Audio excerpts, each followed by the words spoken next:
think I am. Hello? Are we live? Let's take a look. I'm not currently being under attack by young slumps. So I think we're chilling. You know what? We went live under the radar. That had to have been what happened.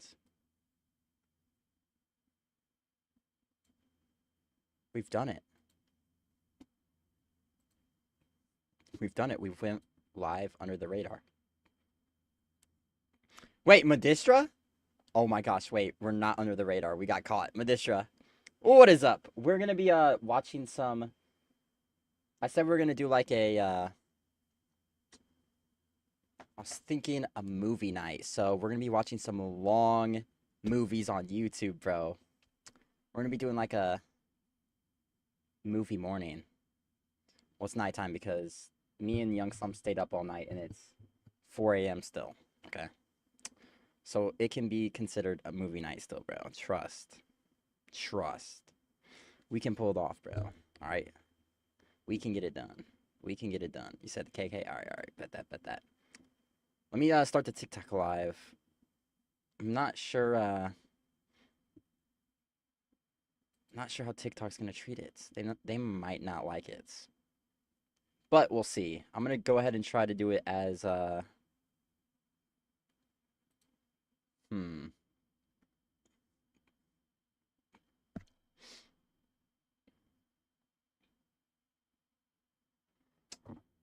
Uh, uh,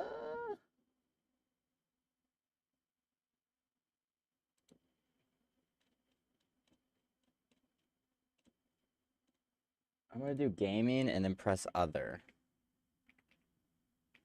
Yeah, we're gaming. We're playing Watch It. We're playing Watch It on TikTok. Oh yeah, dude. Oh yeah, bro. You already know, Badistra. You already know. Hmm.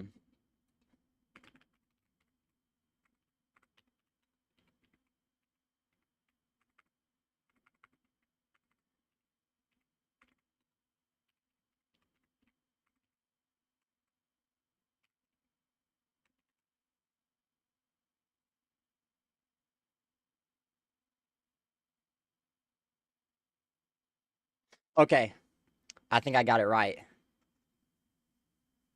Even if they don't like it on gang, bro, they're gonna have to like it. They're gonna have to like it. You know why? They're just gonna have to. They're gonna have to. You know why? I started streaming, bro. I sent it. I sent it. I'm hoping I'm hoping it will get pushed out to at least a few people without a game title. Because I don't know what game to put it on. If I put it on like Fortnite, they'll take it down. So I just went ahead and put it on like others. Maybe it'll work if it's on others. I'm not sure though. But Madistra, we've got I transformed Minecraft in the ultimate survival world. And it looks pretty crazy. It's about 3 hours long. There's also a different one He's for... back. That's right, Vincent. Madistra joined. Okay, guys, listen, we need to pick one. Which movie are we going to be watching first? Oh, it can be any of these. We've got I Transformed Minecraft, which is 3 hours. Then we got one where he spent 100 days in a plane crash hardcore Minecraft world, which is 3 hours and 30 minutes. This is cool. Appreciate you for doing this. We have a, bro, listen. Listen, bro. I'm tired, bro. I'm tired. And I want some popcorn, so this finna hit, bro. We got this one that is 2 hours, and it says How I Survived Hero Brian Hardcore Minecraft. That actually looks really sick. I'd be down to check this out. How I Survived Hero Brian in Minecraft, which is 2 hours. And then there's this one that's I stayed in every state's top ranked Airbnbs. Okay. I stayed in every state's top ranked Airbnbs, which actually seems pretty chill. That actually seems pretty sick. What do you guys think we should see? We have transforming Minecraft, which is 3 hours. I'm kind of confused by this. I transformed Minecraft into the ultimate survival world. Yo do Herobrine. I spend Ryan 100 Trahan days. makes some pretty cool videos. I spent 100 days in Plane Crash. You said do the Herobrine one. How I survived the Herobrine in hardcore Minecraft. That's 2 hours. Are you sure you want to see this? Let's give it like a little fast forward. Herobrine is tough trust. I don't know. Wait, do you see this? Surely this ain't gonna be tough, bro. Surely this ain't gonna be tough. Okay, wait, this actually might be tough. Who's it by? It's by Forge Labs. That by Forge Labs. Forge Labs. I think they do good movies, and then we got this one by. OMG, yes. We got this one by Trixie Blocks. You said OMG, yes. Are you sure? Okay. Velocity says that one. What's up, Unk? I'm sorry I couldn't see your chat from way back there. Forge Labs What's is up, my Gumball? one of my fav YTs. Is that Gumball? What's up, Gumball? I wonder what the transforming Minecraft video is about. Let's take a look. I transformed Minecraft. I have a vid suggestion. Okay, what's your suggestion? What's your suggestion? It's got to be at least over an hour. It's got to at least be over an hour long. Let's read the description. After 1.5 years of waiting, they transformed Minecraft into the ultimate survival world. That's all they gave us. I guess it would probably go crazy or something. I'm not sure. Can I check out your edits? There is no way your edit's going to be an hour long. There is no shot. Plain one is Forge too? Yep. This plain one's by Forge as well.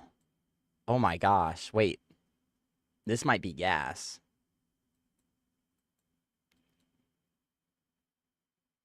This might actually be... This might be gas. The plain one might be.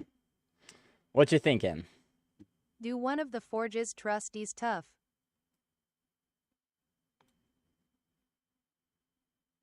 Okay. Do we do the 100 days in a plane crash? How the 100 days in a plane crash? We got surviving Herobrine Plain one. or transforming a Minecraft world.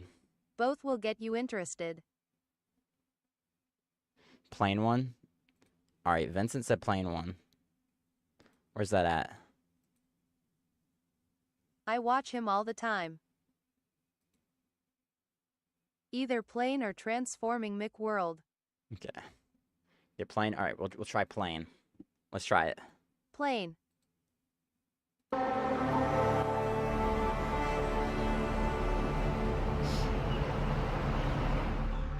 A storm took my plane down somewhere in northern Canada. I survived the crash, but there's no sign of rescue coming anytime soon. The weather can get bad at any moment. The temperature is dropping, and there's no food in sight. Therefore, I'm going to spend the next 100 days turning this plane wreck into a shelter, surviving deadly storms. I don't know where to... Take it! And finding a way to get out of this forest. That looked insane. Oh my gosh. But it isn't going to be easy. I can't craft armor. I can't break trees with my hands, and healing from injuries, even small ones, can take up to several days. Can I escape this plane crash alive? Or will the forest claim yet another victim?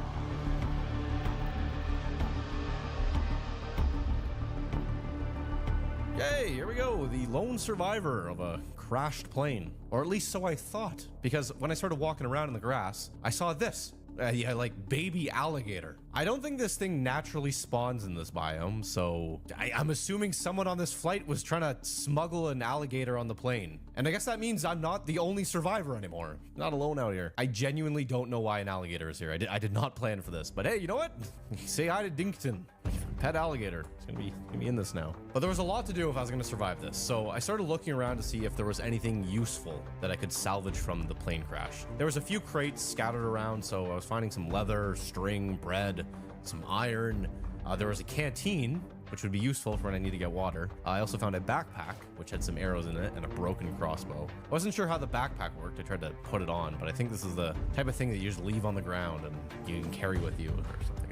I also found a landmine and some TNT. Yeah, I have no idea why that was on a plane. I just took it, threw it in my inventory. So the three main points of survival is food, shelter, water. And while I was looking at this plane, I thought, why don't I just make this my shelter? If I were to survive a plane crash in real life and it went down somewhere in the forest, I would probably stay at the crash site. A, so people could find me, and B, because if there was enough left of the plane, it might make for a decent shelter.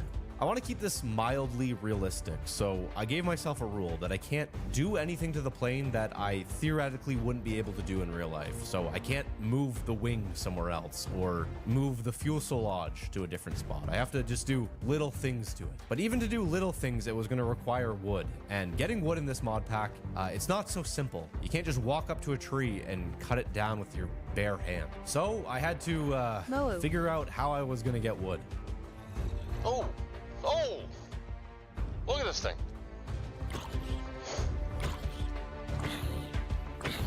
This thing's got a lot of health. You know what? Shush. It's a movie. Why am I already doing this sort of stuff?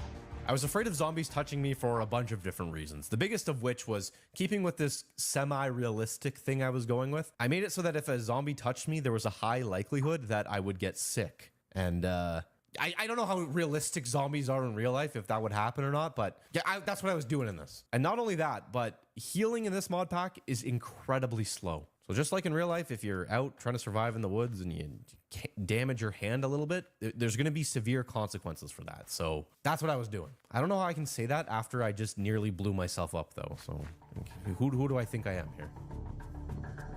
Okay, that doesn't work, so we're gonna figure out something else. The skunk, hey, how's it going? Can I eat this guy? I think they'll spray me if I eat.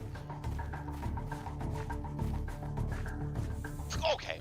Just gonna stay away from that. I need gravel, I think. I need to smash it off of a rock, but I'm not gonna be able to sleep tonight, so I'm gonna get gravel and go back to the plane and maybe sleep in the plane. I'm gonna pick up rocks as I go. I should fill my canteen too.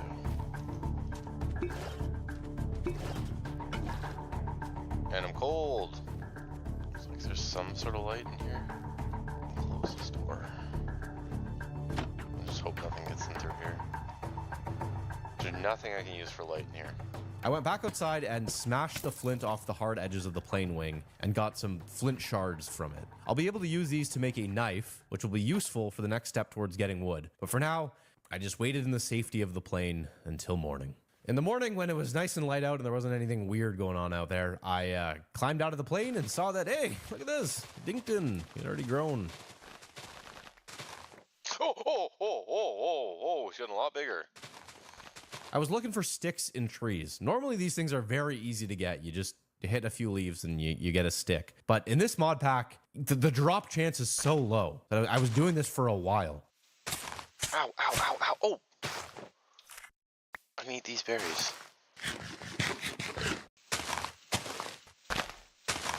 Hey, there's a stick. I always forget about berries, and I was very, very happy to see that there was a berry bush here. That said, I didn't want to rely on it, but I was running out of bread, and once the bread was gone, I don't know. I was going to need to get a farm going fast. But I won't be able to do any of that without a crafting table, so I need to get these sticks. I need the sticks badly, so I spent another 3 to 4 minutes ripping through trees trying to get just a few sticks from it, and they finally dropped. So I used the stick and the flint shards to craft a flint knife. I then used that knife to get plant fibers from the grass, and I could use those plant fibers to make plant string. And then with that string, I could whip together a extremely delicate flint axe. Think about this thing. This is a piece of flint held onto a stick with a bunch of string that was made from weeds. How would this thing work? There is no way that this axe would be able to take down a tree, but you know what? Hey, did it. Started cutting down trees. So with that taken care of, I saw that there were some sheep nearby, so in retrospect, I probably should have saved these sheep and just used some shears to get their wool, but when a man's hungry, a man doesn't see a sheep, he sees meat. And that's what they became. I made it back to the crash site just as it started to rain. And this was good timing because being out in the rain gets you wet and it lowers your body temperature. As of right now, I have no way of making fire. And without fire, I would not be able to warm myself up. And if I can't warm myself up, I can go hypothermic. And if I go hypothermic, I can die.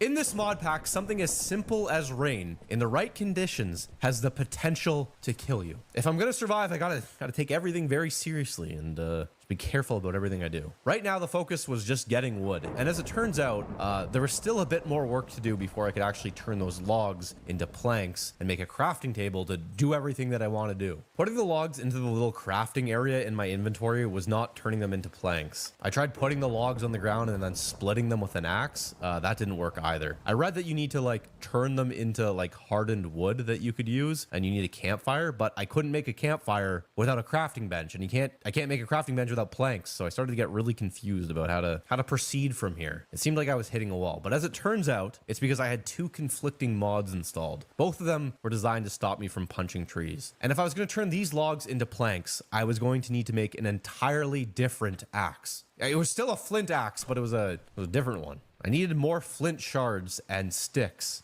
So despite my previous rant about the rain being potentially lethal, I ran outside trying to get sticks. Oh, look at that. That is so terrifying. There's a skeleton there. There's spiders everywhere. Don't bite me. Don't bite me. The spiders are like in the plane now. I have wood, but I can't do anything with it. I just saw I could turn it into sticks. If you have an axe, I could even make, I can't make an axe, I can't make a crafting bench.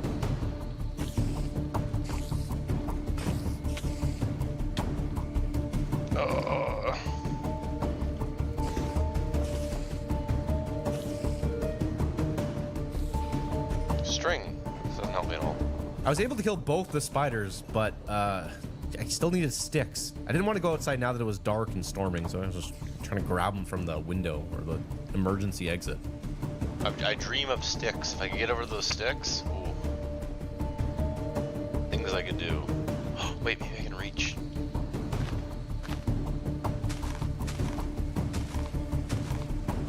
Come on, one stick, please. Come on, please. Well, I need two sticks, actually. Why do you have to be in here? You're gonna take it right out. Okay, now... Getting out of hand now. Wait, maybe I can eject them through one of these doors. Is that dumb? Maybe that's dumb. I think I can. So I eject them. If there's one, I can do it easily. Am I gonna get injured doing this? Look at my back exposed. What am I doing right now? I just want sticks. Two of them. I'm getting scared with all the sounds. Okay, close that up.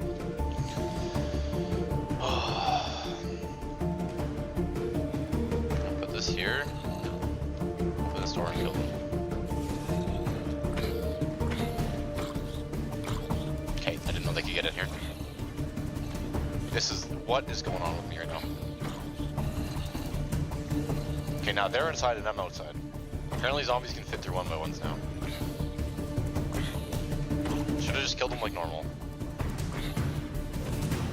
Okay, I'm pretty sure in all those survival shows, none of the contestants had to deal with that. Since there was no way I was going back out in that, I just waited in the plane until the sun rose.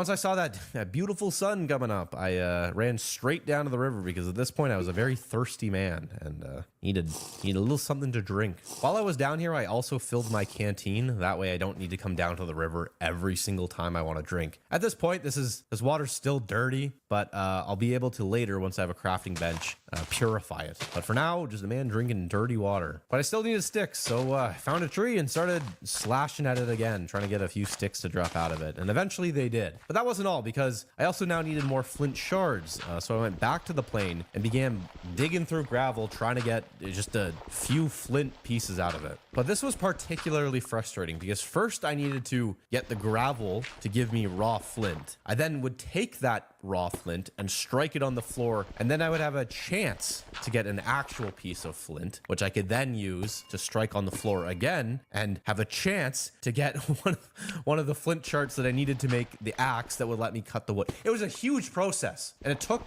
basically all night. There we go. Oh my. Okay. Using these. Can I use this string to it? Nope, it's gotta be this string. Flint axe. That's how I can get sticks easy. There we go. Wood planks. Finally. Finally. After 3 long days, I finally had a crafting bench. And the very first thing I did was make a bed. Oh, oh, oh. What was that? I was gonna get in there right here.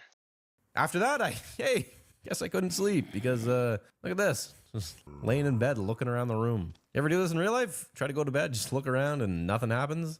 Because the game also told me you don't feel tired right now. So I just got out of bed and, hey, you know what? I guess it's another realistic thing in this mod pack. Realistic messed up sleep schedule. So okay, I guess I'm not sleeping. So instead of sleeping, I figured I'd start tackling the next issue, which was dealing with the food situation. To make a farm, I was going to need a hoe and a bucket. And since there is no wood or stone tools in this, I was going to need iron. So when the sun came up, I went right back down to the river. I got more gravel so that I could make a flint pickaxe so that I could get the iron to make iron tools. This is a huge thing. Just do simple stuff. Fortunately, I found out that if you put gravel in an L shape in a crafting table, you can actually just get the flint that you need right away without having to do all the stuff I did before. So I did that and I made a flint pickaxe. I then found a nearby cave, went down into it, and I got some coal and stone. Not cobblestone, stone. You need to use stone to make cobblestone. So I got back to the crashed plane, and I used the stones to make cobblestone, and then I used that to make a furnace, and I finally cooked my meat and some of the iron that I had found in the cave. The lamb chops, or whatever it was that I was eating, filled me up, but I was almost completely out of food at this point, so I really needed to get to work on building, or at least starting, a farm and some sort of water purification because I was getting real sick of drinking this dirty water. For now, I'm just drinking dirty river water. Just taking big old gulps of this just dirty, dirty water. If I was going to make a farm, I was going to need some more iron for a bucket and tools, which meant going right back down into the mine. Okay, now that I got water, I'm going back down in the mine, and it's time to get rid of these flint. Oh! Good morning, this man's guys. Going somewhere. I want to keep this guy around. Wait, can I give him something?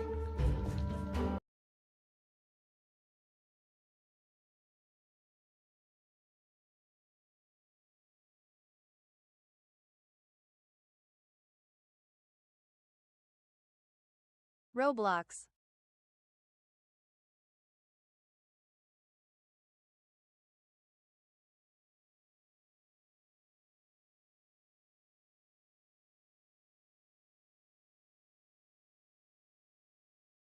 How are you?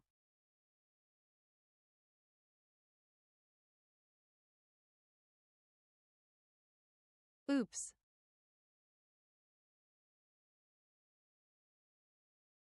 I just wail up.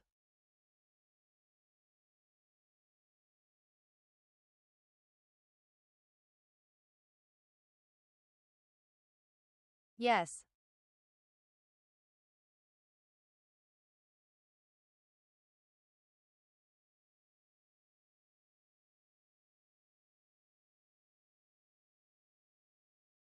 Was trying to say good morning.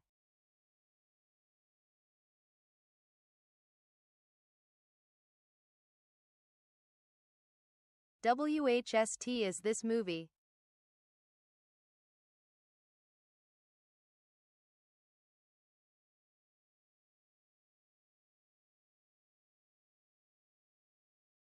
It looks boring. You should play his zombie apocalypse ones.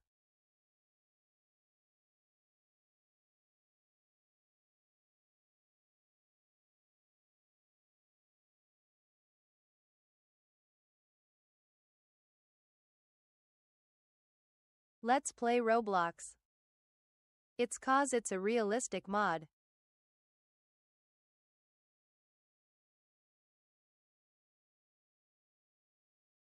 Put on the 50-state Airbnb.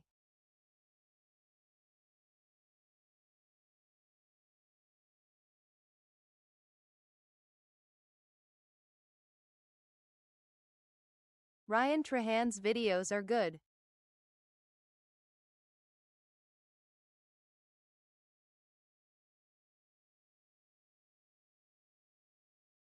Rule number one. Corny, This is a but map he of does America. Cool stuff. There are 50 states, and this summer I'm going to attempt my dream of going to all 50 in just 50 days. Here are the rules. Rule number one, I must stay overnight in all 50 states in 50 days. Rule number two, I must find the coolest Airbnb in America, like this one in Pennsylvania, or this one in Wyoming. Oh. And rule number three, I must complete this challenge with my best friend, Haley. She's also my wife.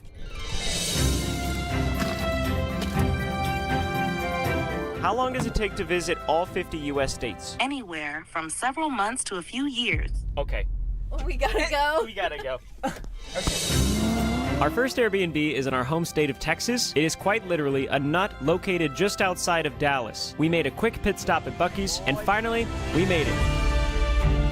I got a drone for this series, but I have no idea how to fly it. This is my first time flying this drone. We brought our luggage up to the nut house, and we were shocked when we walked inside. No way. No way. I feel like I'm a squirrel. That's so cool. It is Childhood Cancer Awareness Month, and there is still time left to donate. Families never receive a bill from St. Jude, so it's up to all of us to support before. Welcome to the Nut House. There are nuts everywhere. Everything has nuts on them. Hi. Also, it's like a boiling oven inside of this acorn right now. That's because the AC is not working. First of all, this whole property is like 15 acres. There's tons of outdoor furniture. There's a fire pit. There's a huge seating area.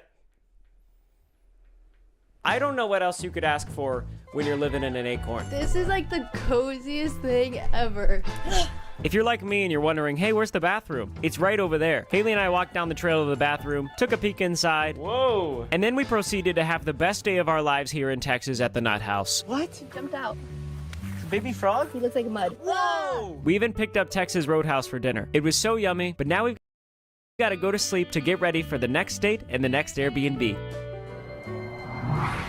This is boring. Check out this transition screen. Pretty cool. Roblox.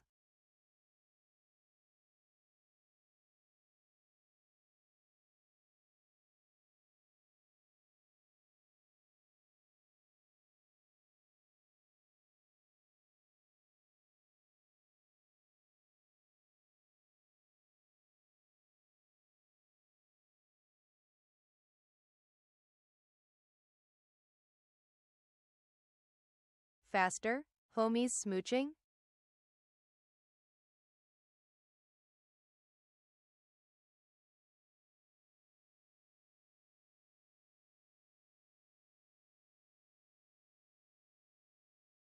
Ryan had a whole series.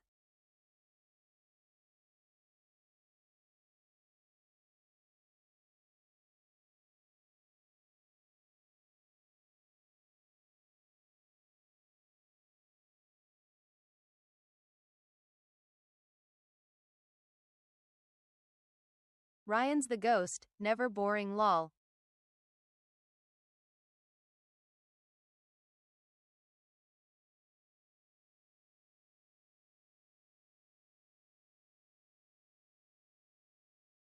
React to music.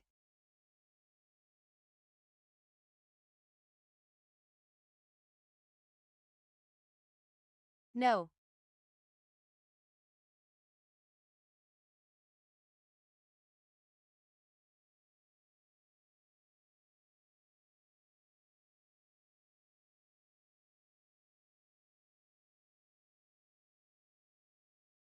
Let's all be depressed, just put sad songs lol.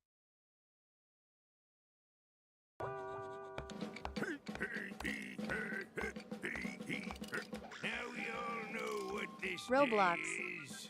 Today is the day when Plankton tries to steal the Krabby Patty formula set. Like he does every day. But this time, he's not gonna catch me with me specialer down. Oh no, I can tell that's new SpongeBob. What are you, EA?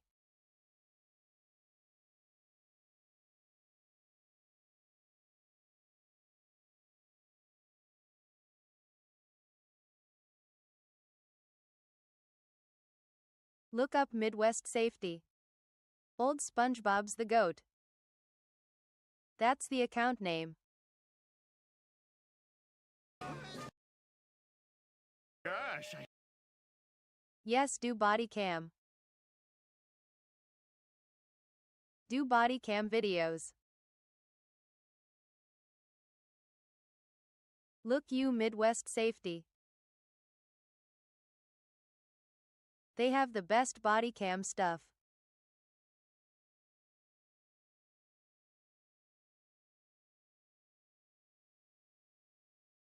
Midwest Safety really good. They blur out blood.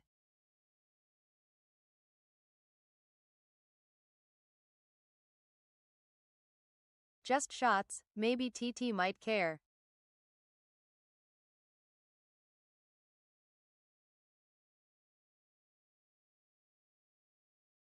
Pick a chill one, let me pick one.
Oh, I know one.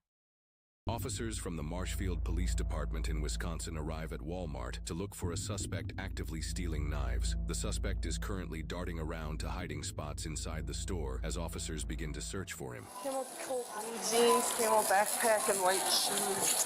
How are you guys today? Good, how are you? I'm good.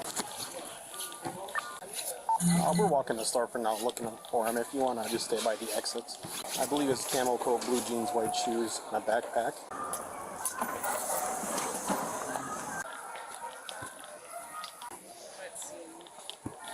How's the coat standing out here? Yeah. There are worse things though. There is? Mm-hmm. Oh, okay. Hi. Where is he? He's still running around the store. He keeps running between out there to the back bathrooms, kitchen knives, and then back to sporting goods. How old is this guy? If I had to guess, probably mid-30s. Me and Ronnie tried stopping him, I want to say last month, and he actually shoved her into the breakaway doors, knocked him off the track when we went to approach him. So camouflage coat or sweatshirt, Yep. or was it? Like a jacket with a camo backpack on, blue jeans, white shoes. What color is the coat? Camo? Camo. Yep. And then it's got a black hood. Where was he last seen? Back by the bathrooms? Yeah. And then he started snaking back up this way, and then I saw you guys. Is there a way you can get out on the backside? No, it'll just be out the front two doors. So you have no idea on a name though, huh? Just No. Alright. Well, we'll stick with you if you want to try to find him, since we have no idea what he looks like. Yeah. There's two more waiting on the doors.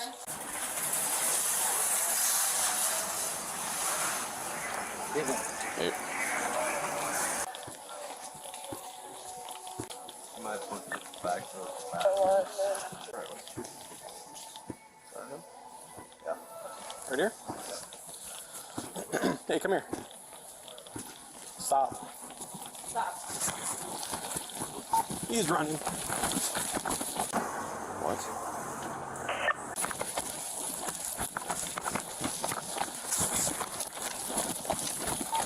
Going towards the salt exit.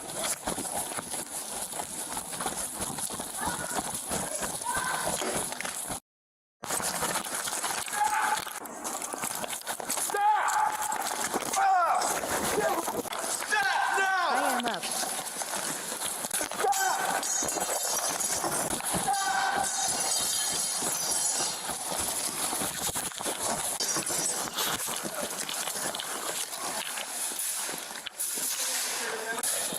Get his hands, make sure he doesn't have a knife. Did my video name Are send? you okay? Yep, I'm fine. Get a handcuff on him. Get his legs.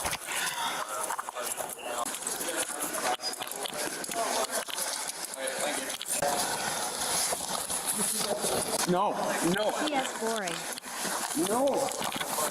Stop. Get it behind your back now. Behind your back. we got taser? I got it. Let me know when. Get him the legs!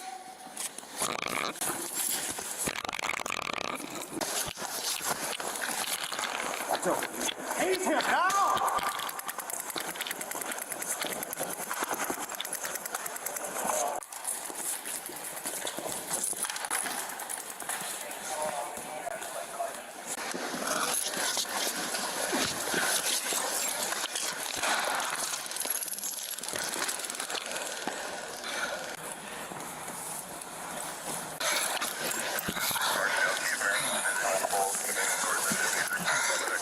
Tase him again!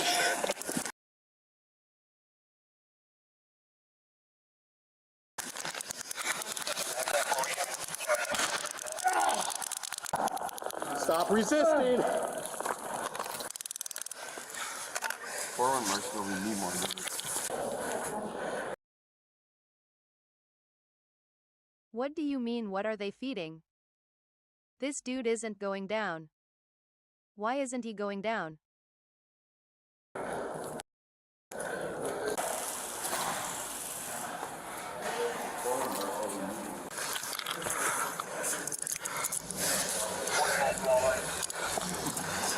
Keep it in your back.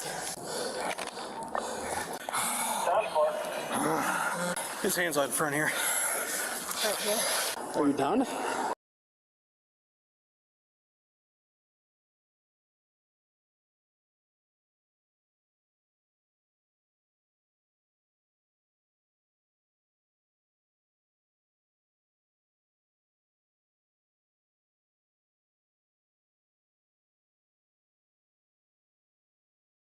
Kid gonna be in one of these videos one day. There's some wild one.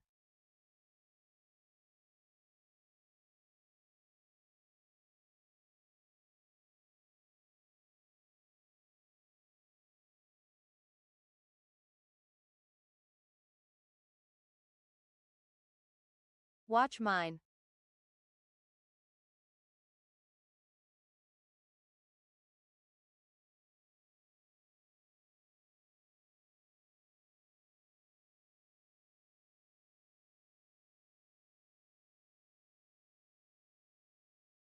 Code Blue Cam, alleged Drew driver.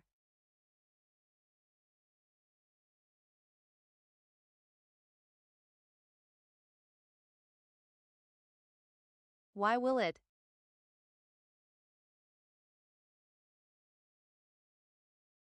My It mans, has how's it no going? gun or Welcome no to blood. welcome to my country, Canada.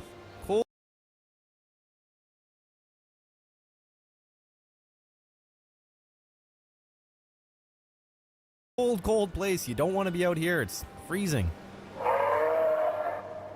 This is a frozen wasteland with little food, shelter, or resources. And I've installed several mods to make this even more challenging. First is a temperature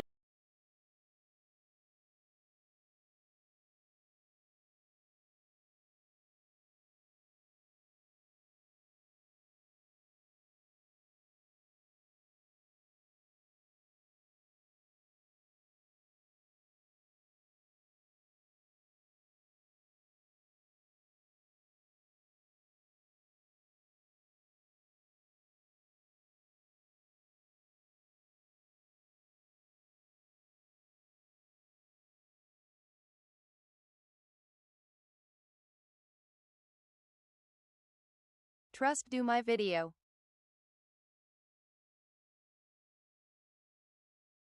Clips from the Cat in the Hat movie.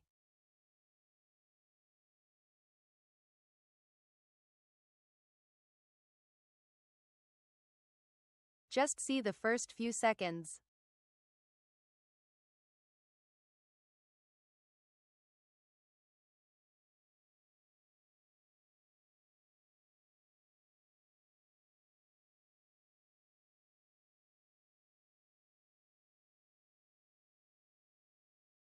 Trust I've seen it myself.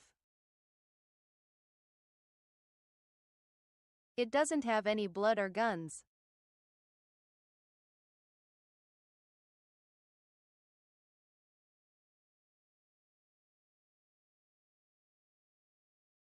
It's just chasing one man.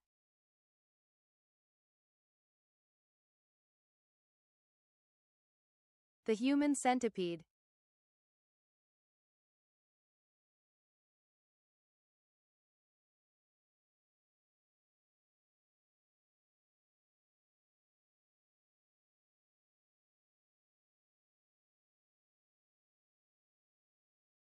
From idea to submission, empower students to do their best work with Grammarly's comprehensive AI writing assistant.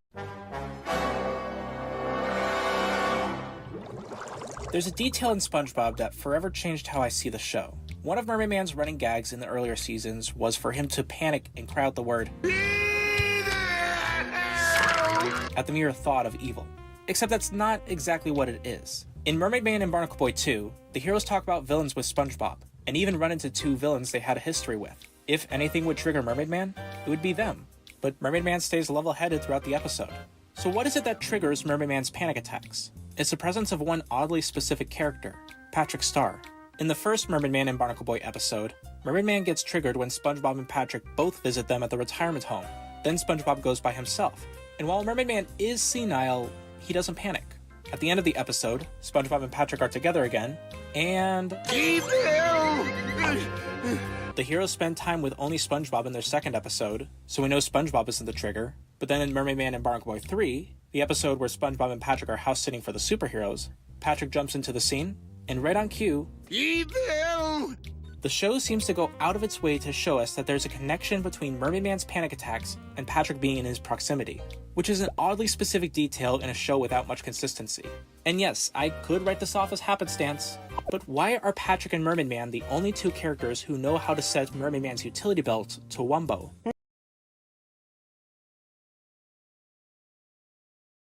How about those documentaries like Fern?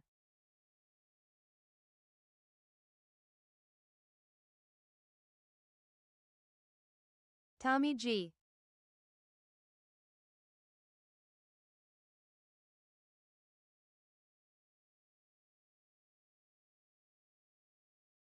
Check it out, maybe a little slow.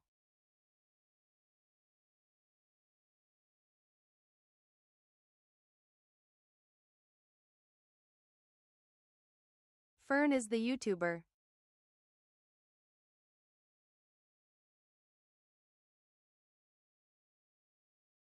Cat in the Hat clips.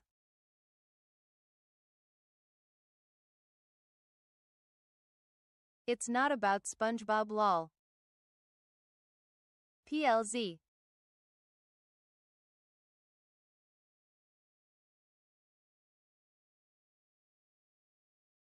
Fern is just the YouTuber.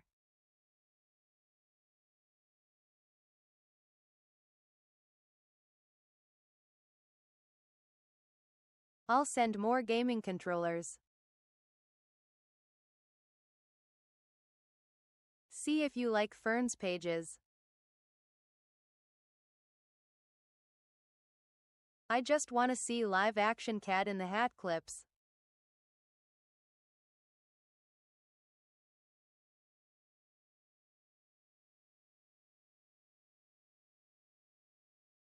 The movie. Please, I'm begging you.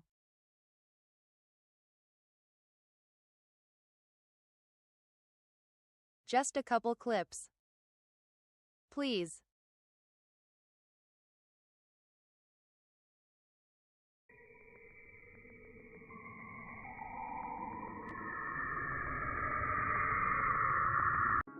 See feels. Yes, those tornado ones are good. I'm sure the raging red I'll never spot. be mean again. April 11th, 1965. It's a beautiful sunny afternoon across northern Indiana, and residents all across the state are beginning to venture outdoors to enjoy the pleasant spring weather after a long and brutal winter. None of them could have imagined that in just a few short hours, they would be at the center of one of the worst tornado outbreaks in American history.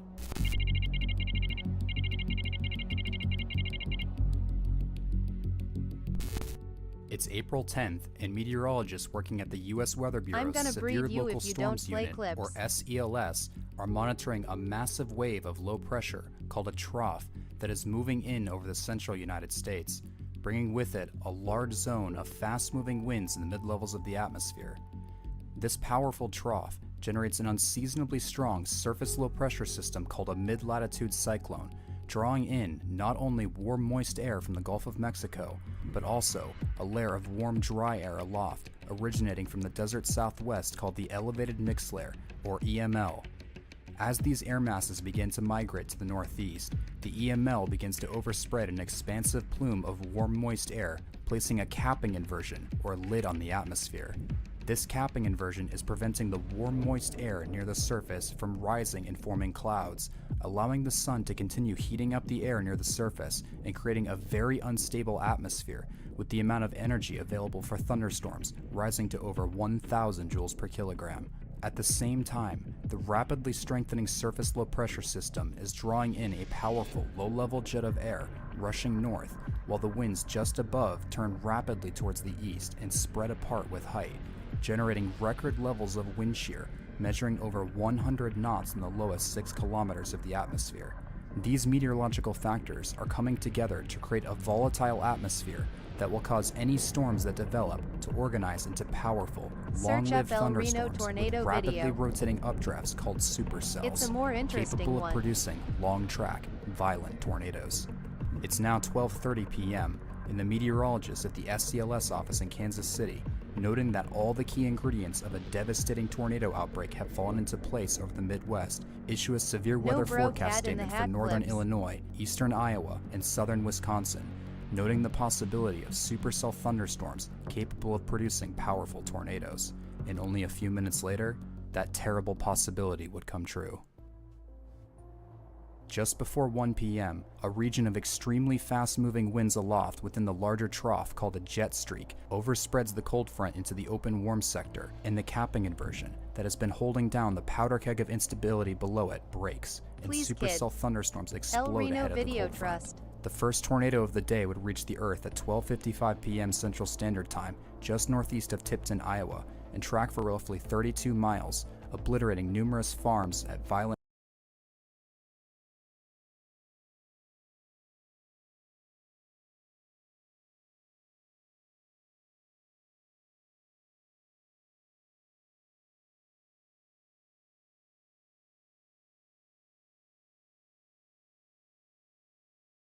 El Reno Trust.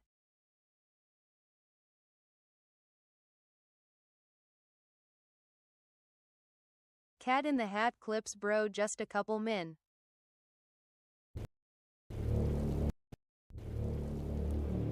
This is the largest tornado in recorded history, heading straight for storm chasers Roblox. desperately trying to escape. In just a couple of minutes, this monster would become one of the strongest, most infamous tornadoes in modern history.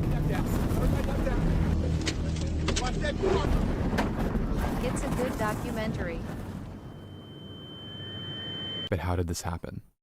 An EF5 tornado just went through Moore, Oklahoma, leveling multiple neighborhoods. The large Oklahoma City metro is left in shock at the devastation. May is an active time for tornadoes in Oklahoma, but nothing like this could have been predicted. One thing about the weather, though, is that it stops for no one. As the weather system responsible for the EF5 tornado fades to the east, a new system follows from behind. Forecasters notice a strong trough on weather models and note it will intensify over central Oklahoma. As winds push from a region of high pressure to low pressure, a band of robust winds foster the wind shear needed for storms to form. The summer heat and strong moisture from the Gulf blend in these areas as well, giving the atmosphere every ingredient it would need for supercell thunderstorms. But still, not every supercell is a disaster. It feels like South Florida. I gotta tell you, I mean, my hands have been sticky all day. There's just a ton of moisture in the atmosphere right now, and a couple of storms that have already begun to fire here. Gonna show them to you. Off to our north here, this is one that's gonna head toward, we believe, Cashin. You can see a well-delineated base to this. So we're gonna have to position ourselves in a way that lets those storms slide by us, where we can kind of avoid the larger hail cores, because they've already put down some big hail. Hundreds, possibly thousands of chasers have chosen today to chase storms. I mean, it was perfect. Right in the middle of Tornado Alley, summer had just rolled around, and a huge tornado had just occurred in the exact same area, enticing chasers with the prospect of another potentially historic event. With the risk directly situated on central Oklahoma, storm chasers needed a good place to sit and wait, while still avoiding traffic from the huge Oklahoma City. To the west of the Oklahoma City metro, the town of El Reno presented itself as the perfect target for chasers, with the El Reno area packed with chasers. At 4:30 p.m., a blip on radar appears, and then a couple more. Roblox. With the extreme instability present, or available energy in the atmosphere, these blips are quickly going to turn into monster supercells. Renowned storm chaser Tim Samaras tweets about the dangerous potential ahead. Storms now initiating south of Watauga along the triple point. Dangerous day ahead for Oklahoma. Stay weather savvy. Tim is chasing with his group Twistex. His son, Paul Samaras, and a close colleague of his Live named action Carl Cat in Young the Hat accompany clips. him as part of the team. Their goal? Get life-saving data of tornadoes using instruments like pressure probes. In fact, back in 2003, Tim had set the world record for the lowest pressure drop ever recorded in a tornado, and he was out there to do it again, Something will risking happen to his them. life for the All I safety am gonna of say. those around. This would be the giant into rapid wall cloud. Right here. This cloud right here. At 6:01 p.m., the first report of a tornado appears. When exactly this tornado actually touched down, however, is a little murky, as the actual base of the storm is enormous. Instead of a thin funnel emerging from the Yeah, spinning in a clouds, nutshell, they dust do began to sadly. swirl randomly underneath the entire storm. While currently weak, it's obvious that something big is about to happen. It's just a matter of when. We got tornado. At 6:03, a small funnel stretches to the ground before lifting back in the air. Okay, guys, I think that's a little close. It's down. Down right behind the trees. On the ground. Another small funnel on the ground. We got multiple vortexes. Multi-vortexes. You're lucky I am not behind you, kid. ID do things. It's moving away from us. We're good. We are in a perfect What about spot. lightning? This is our first look at what is called a sub-vortex. You see, tornadoes are not exactly one single spiral into the air, but rather multiple strong vortices of wind spinning around a common center. Typically, these vortices are so close in towards multiple ending at a mass of twins to even quadruplet tornadoes occur. The storm is currently moving at a moderate 20 miles per hour to the southeast. ID do Remember this things number you'd for never later. forget. To the southeast of the storm, a tornado touring group called the Groupies dance around in random directions. In fact, the edge of the increasingly erratic vortices, the tornado is moving from west to ocean. That's when the tour leader immediately honks his horn to get the group back in the van. At this moment, they have less than 60 seconds to get out of the tornado's path. Yeah, we got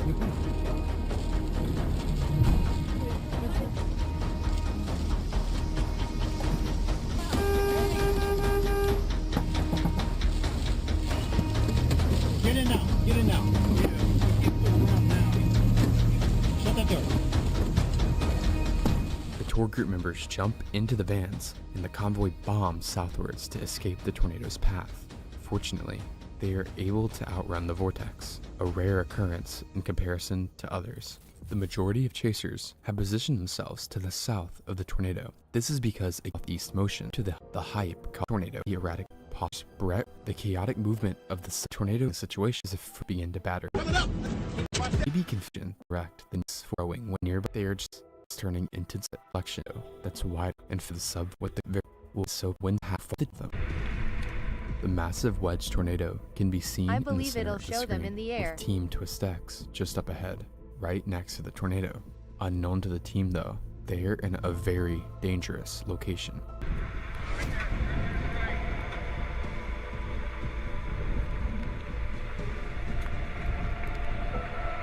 Live action Cat in the Hat clips.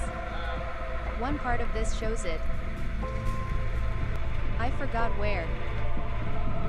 The radar truck records another vortex form over the El Reno airport. This vortex sweeps just behind the team, when suddenly another vortex forms further to the southwest side of the wedge. Within the storm, there are now 3 or more visible vortices rotating around each other. The radar truck crew observes how the formation of these new tornadoes causes some crazy, unpredictable behavior. Here, the main wedge is pulled north by the forming vortex, What is this? plunging towards Reno Road, towards the Twist-X crew. Inside Twist-X's vehicle, Paul Samaras has a video camera and is capturing the encounter. While the footage they recorded is lost, the dialogue of the 3 crew members has been transcribed. Carl Young urges Tim to continue east to get ahead of the tornado. We could pass it right now, Tim. It's no problem. Really. I mean, I have a clear shot. But Tim realizes something's wrong.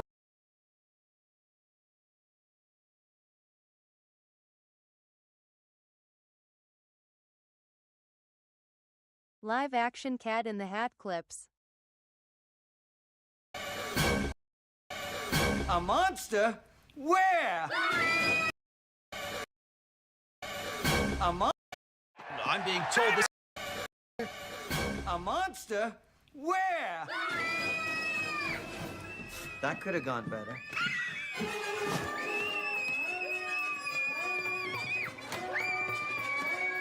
Lol. What was that? I don't know. Looked like a humongous cat. Have you seen Mrs. Kwan? Humongous?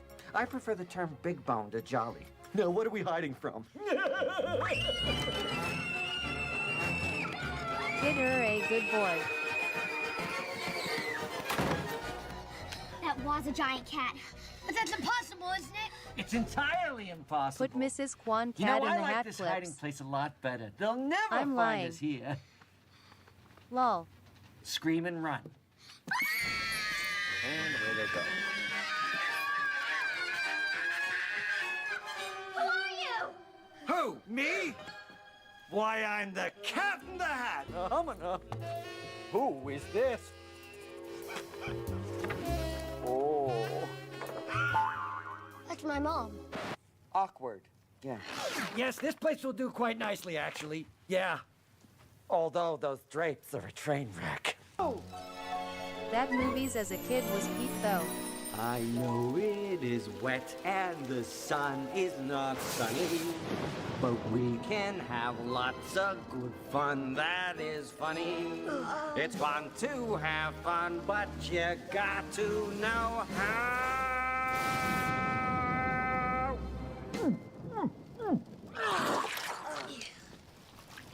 Hairball. Song remind me of kid. I know lots of good tricks and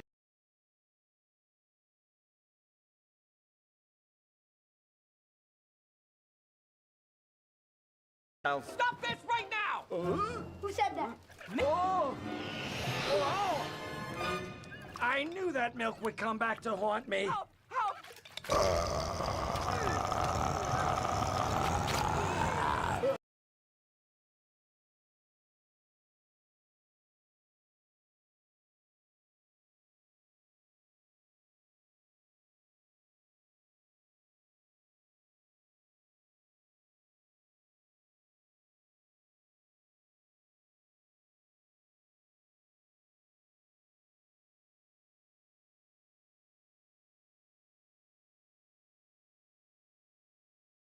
You should search up Mrs. Kwan. We can watch whatever now.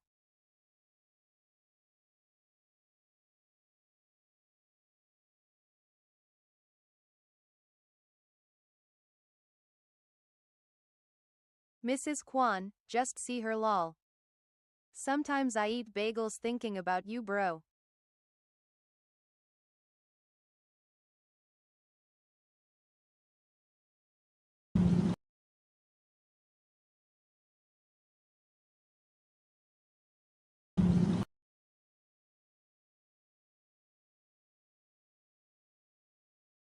Play some Abella Danger clips. Lorax do the Let It Die.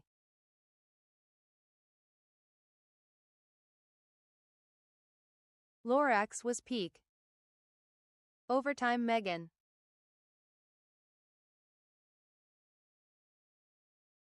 Lorax Let It Die, Let It The Die. hardest thing is to get started. You have to get it on paper. You don't know me, but my name's Cy.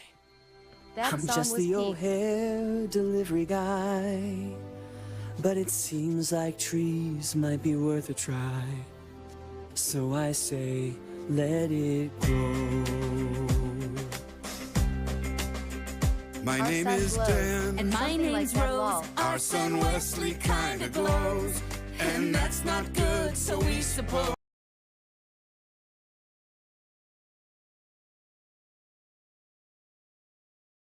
Imagine.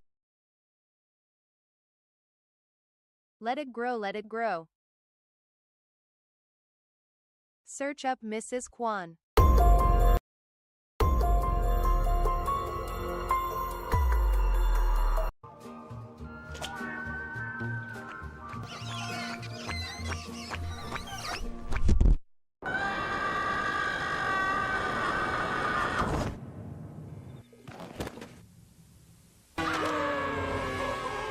I guess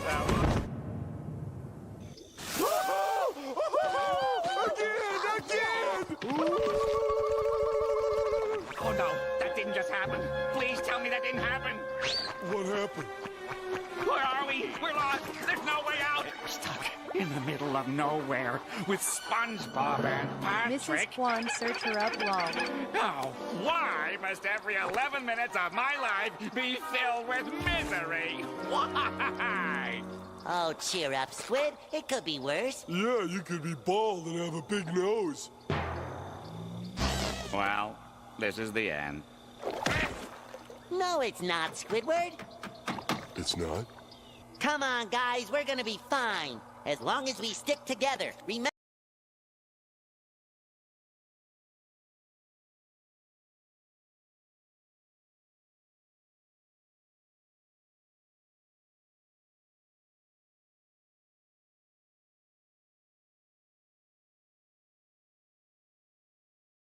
It's Britney, bitch.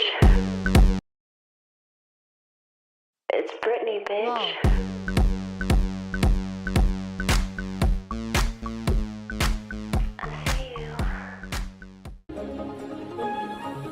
Oh, I hope Mrs. Kwan can babysit. Not Mrs. Kwan. Oh. Hi, Mrs. Kwan. Hi. I'm running late. Thanks for babysitting on such short notice. Yeah. Okay, Mrs. Kwan. I'll be back in a couple of hours. Conrad's grounded. Jenny's not my friend anymore. Last time we made cupcakes. Children, would you like to watch Do you television also know with me? Edna? Yes, You don't have to darling. tell your mother.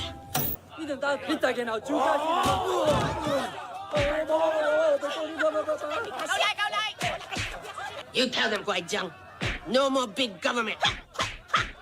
Rip his heart out. Edna was peak from The Incredibles. Hit me.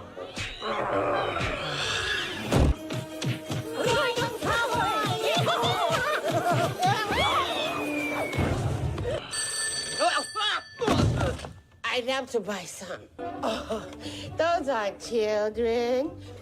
They're little angels. That's sweet.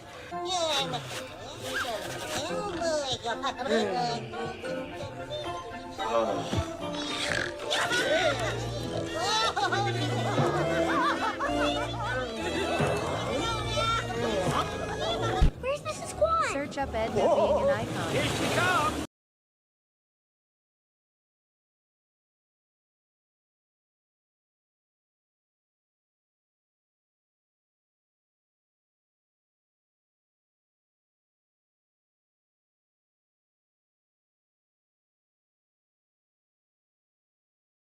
You don't know Edna.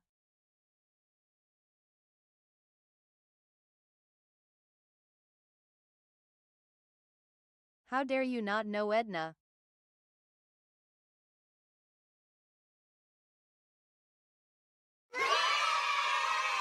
Oh my God, no complaints. Weren't you just in the news? Some show in Prague?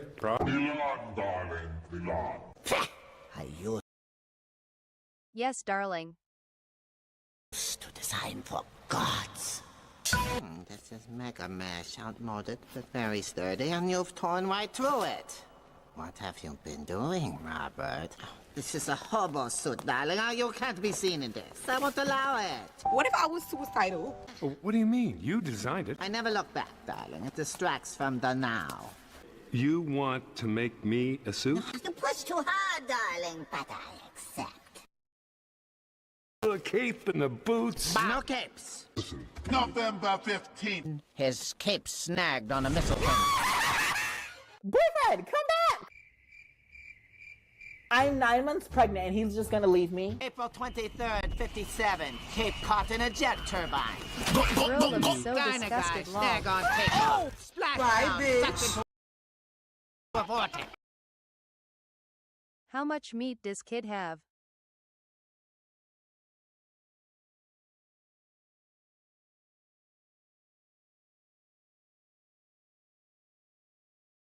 Okay, do your type of video.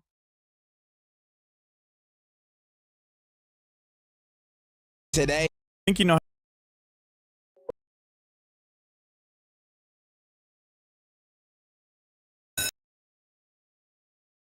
Theodore.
This video was made possible by...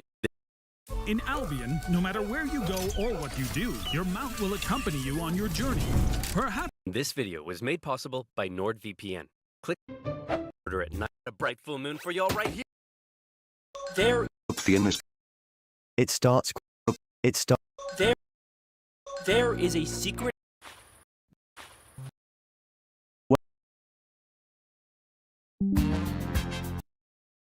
I'm 4 months. When it... April 20...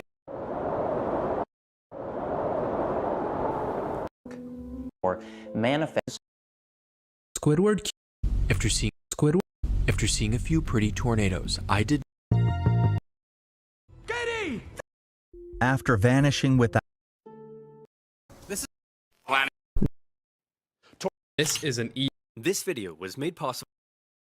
Hi, Bear. Where you at? Trapped a... Hi, Mans. How's it going?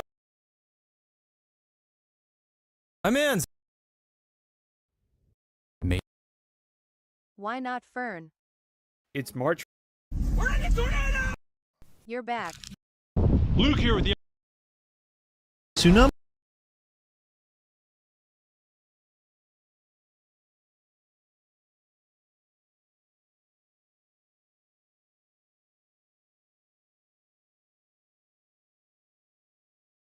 Why does mic sound different?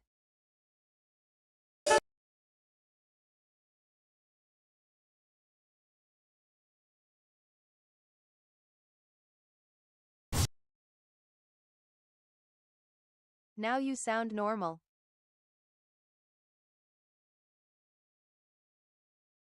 I like Fern because I like to be smart, lol.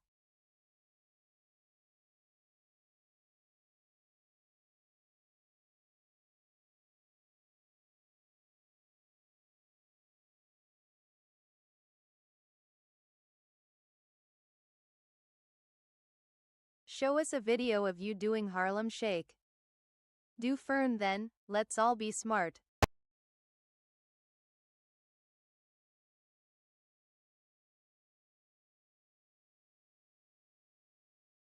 Show us a meat vid.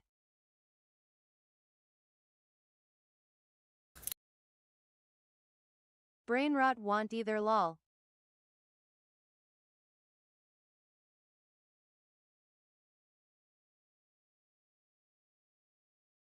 What do you usually watch? It's because you watch it.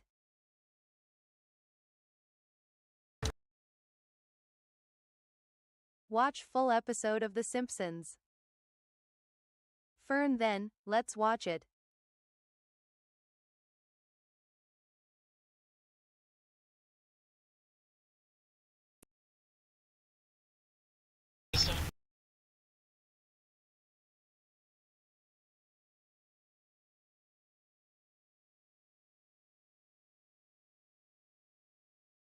Let's watch a Saucy Santana video.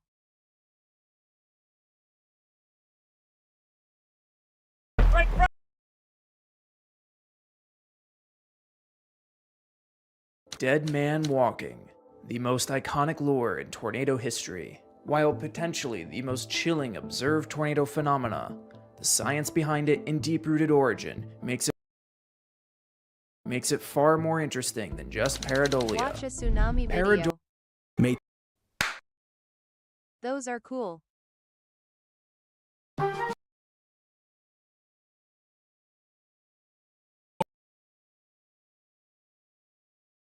Fern.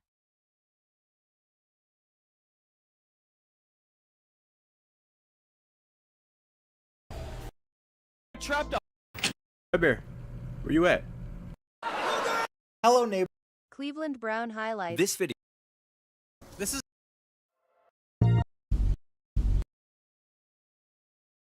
Fern. Let's chant. Skies. Fern. Skies return. The years I've talked about this, but not. Our brains don't want us to experience total darkness. I don't mean this in a poetic, metaphorical way. I mean literally. There are very few places in nature where it's even possible to blot out all illumination. Outside, even a moonless, overcast night can't shut out the light of the stars. But say you're determined, dead set on escaping the glow of our world, you could head underground. In a cave, you will find dark in the truest sense, a blackness unsullied by the least bit of natural light. Even then, Bro, this alone video's in a cave, exactly like without Fern. a moon or sun or flashlight, your brain will fight against the dark. Mere hours into total darkness, humans start to hallucinate. You don't have to have a history of seeing things. Fully healthy, self-aware, otherwise lucid people will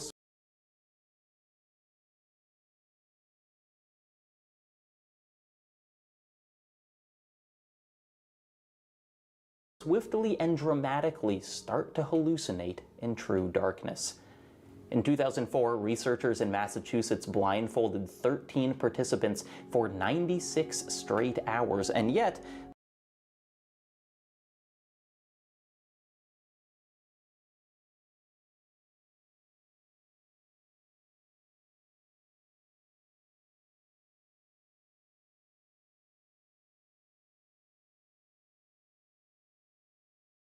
the participants saw many things. Flashing lights, a rotating skull, illuminated I'd get trails blindfolded if it following was their by you arms. kooks. One woman said she saw a splotch of light, quote, in the exact form of Elvis Presley. Another woman sensed that she was standing in front of a mirror and was terrified by the sudden appearance of a green face with big eyes. A man said he saw full landscapes, trees, pebbles, running water, all in the absence of any light at all. In 2007, the German artist Marietta Schwartz blindfolded herself for over 3 weeks. Scientists monitored her over this period, during which she witnessed hallucinations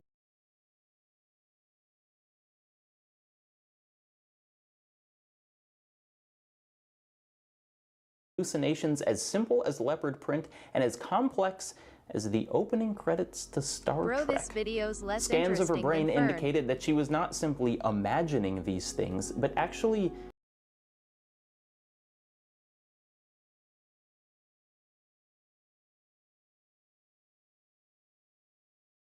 burdens of the plot. They each of the many luminaries of our species that found prolonged Daddy Kai. exposure to the dark a necessary component of their most radical ideas.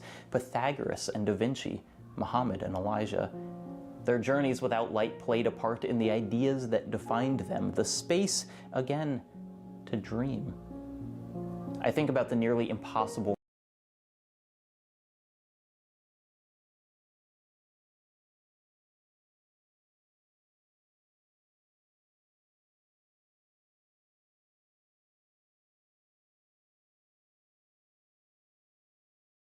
The fear of big things is an eerily... You remember rock bottom, that weird... You remember rock bottom, that weird, unforgettable place SpongeBob got stuck in? Creepy fish, raspberry language, and advanced darkness. But what...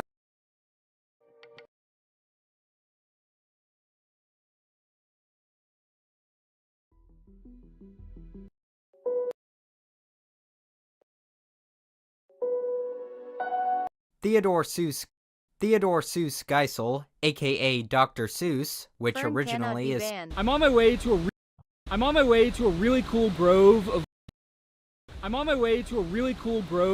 old growth rainforest, but I've had to bail on my hike this morning because the water level of this river crossing is just way too high. I'm out here trying to make a video about the rainforest, and the rainforest is kicking my ass. When you think of rainforests, you probably think This river crossing is just way too high. I'm out here trying to make a video about the rainforest, and the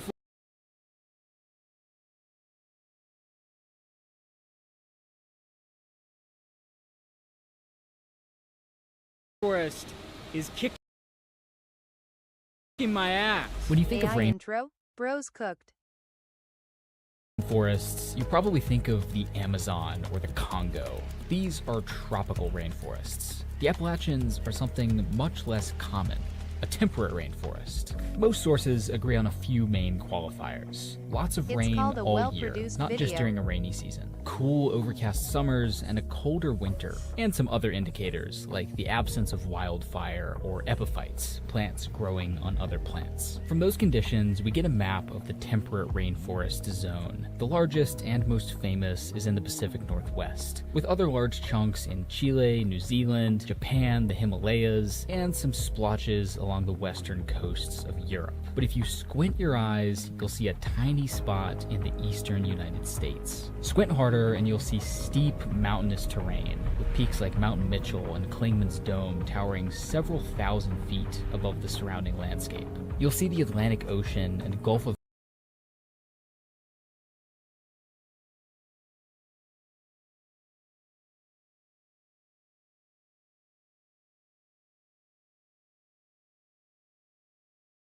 steep mountainous terrain, with peaks like Mount Mitchell and Clingman's Dome towering several thousand feet above the surrounding landscape.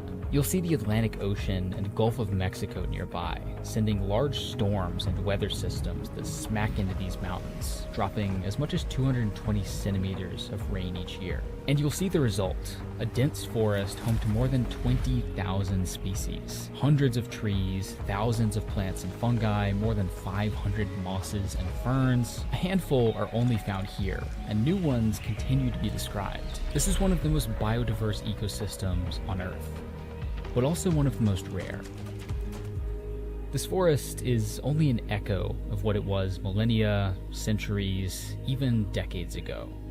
It's seen populations come and go, acting as a barrier to some and a refuge to others. These groups have incorporated this forest into their beliefs, built a relationship with it, changed it, and today it looks very different because of them. Footprints are washed away and grown over in a place like this.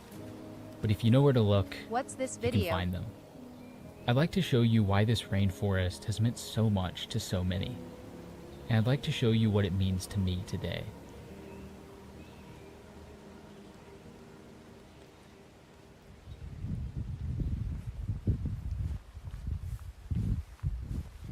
I'm on my way up to the summit of Mount Mitchell, the highest point here in the Appalachians. I first visited this mountain about 6 years ago and shot this footage. It's not very good, Honestly, but I am so think it intrigued captures into what this I was person. feeling. Just amazement at this carpet of moss and ferns, clouds rolling through perfect pointy trees. I had no idea that a place close to home could look anything like this. He has good videos. So I came back. I started seeking out more places like this. I started seeing my backyard a bit differently. And many of my obsessions today, mountains, forests, hiking, rain, they start here. This is a spruce fir forest, found at the highest elevations of the Appalachian rainforest zone. And 16-year-old me was onto something. This forest is unlike anything else, and for good reason. Thousands of years ago, the northern end of this mountain range was buried under glaciers. As the ice advanced, species native to the north moved south to avoid extinction. When the glaciers retreated and the climate warmed, those species climbed to higher elevations looking for the colder conditions they were used to. Now, on mountaintops here in the south, you find a landscape that feels almost like Canada. Many of these species ended up stuck on mountaintops with no way of migrating elsewhere, and they evolved into a web of species found only here, some only on individual summits. These mountaintops are often described as biological islands or time capsules. I like to think of them as geological footprints left behind by the retreating ice. At the foot of these peaks are coves, sheltered valleys where rich soil, mild climates, and rain from the mountains above allow for insane biodiversity. These cove forests are the most biodiverse temperate ecosystem in North America, one of the most biodiverse in the world, and they're home to trees of record size and height for many species. They're the best remaining example of the old-growth deciduous forest that once covered much of the eastern United States. In 1995, the Fish and Wildlife Service put out a report identifying endangered ecosystems in the U.S. Topping the list are the spruce fir forest and the old-growth eastern deciduous forest. I'm making my way up to what should be a really cool grove of old-growth Appalachian rainforest. It's a cove forest in a sheltered valley with big rainy mountains on three sides. What's the name of it basically called? the ideal place for the growth of big old trees.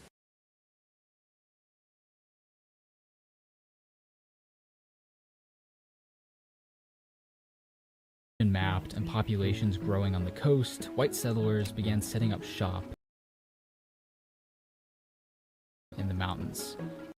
Timber companies scooped Different set of old stuff in the woods. They're a bit tougher to find, but I think they have a really interesting story.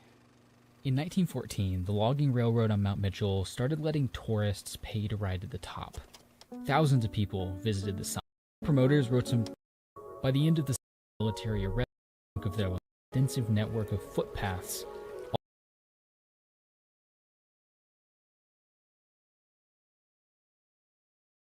On the morning of May 19th, 1780, the folks of Boston, Massachusetts were going about. On the morning of May 19th.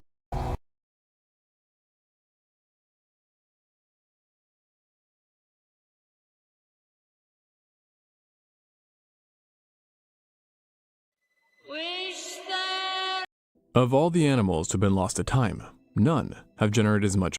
This upcoming winter. Wow. This upcoming winter season is gonna. Wow.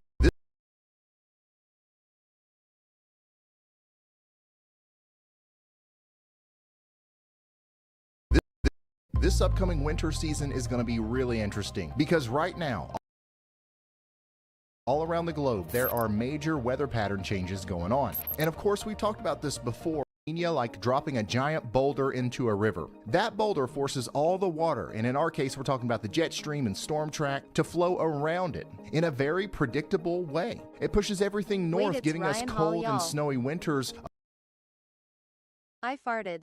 up in the north and warm, dry conditions. These things can last up shop around 30 to 35 degrees. You're looking at an I was a channel exceptionally member for active him.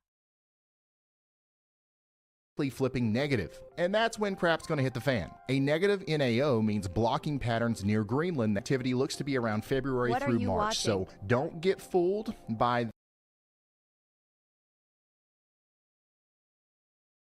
Nobody skips a Ryan Hall video.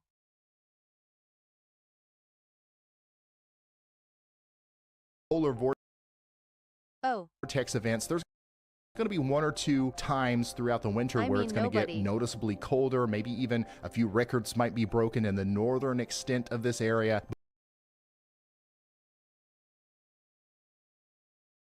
Fight me about it.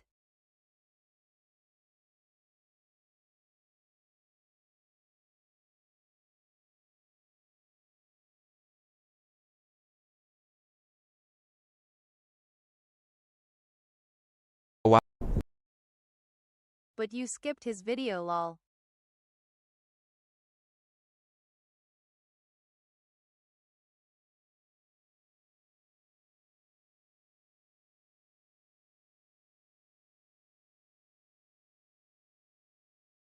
Bermeja. If you were to look at pretty much any map of the Gulf of Mexico drawn by Spanish explorers in the 16th and 17th centuries, you would find a small island lying off the north coast of the Yucatan Peninsula called Bermeja. Although the exact location of the island varied slightly depending on the map, it was a well-known fact that the island at least existed. Bermeja was first mentioned by Spanish cartographer Alonso de Santa Cruz in an official list of islands in the Gulf of Mexico, published in Madrid in 1539.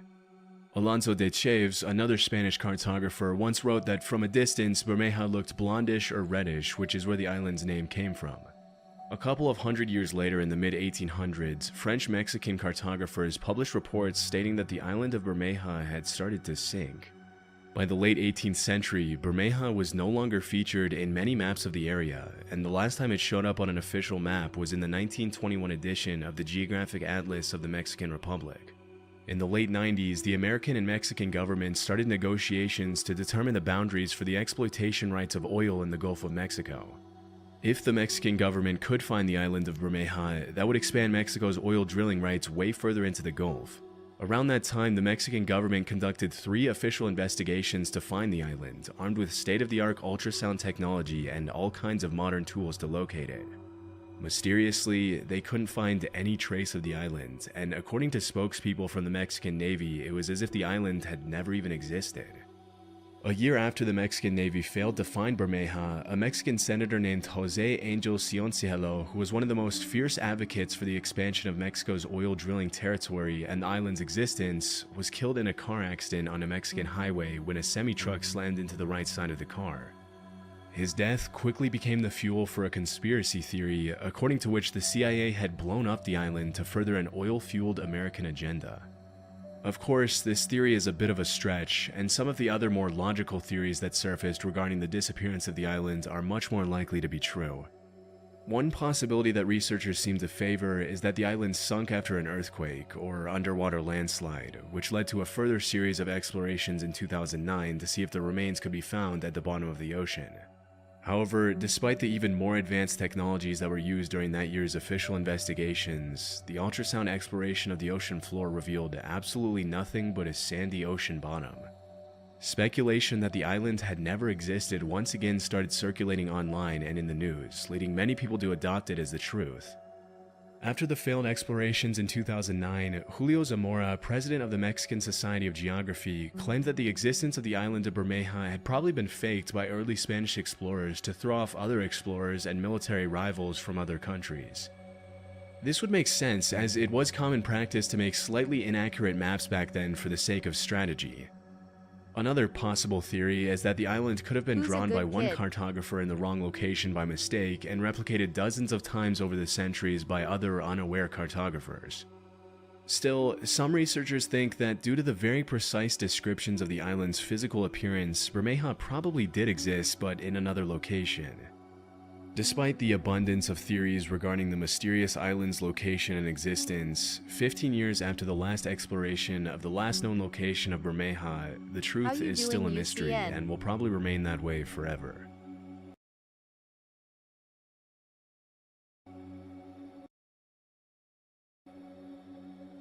Overton Bridge. Built in 1895 in Dumbarton, Scotland, the Overton Bridge is a Gothic-style bridge overlooking a 50-foot ravine that leads up to Overton House, a 19th century manor in the Scottish Lowlands. At first glance, Overton Bridge looks pretty much like any other bridge from the time, but there's one pretty dark detail that makes it different from any other structure in the area. For the past 80 years, hundreds of dogs have been jumping off the bridge and down to the ravine to their deaths for seemingly no apparent reason.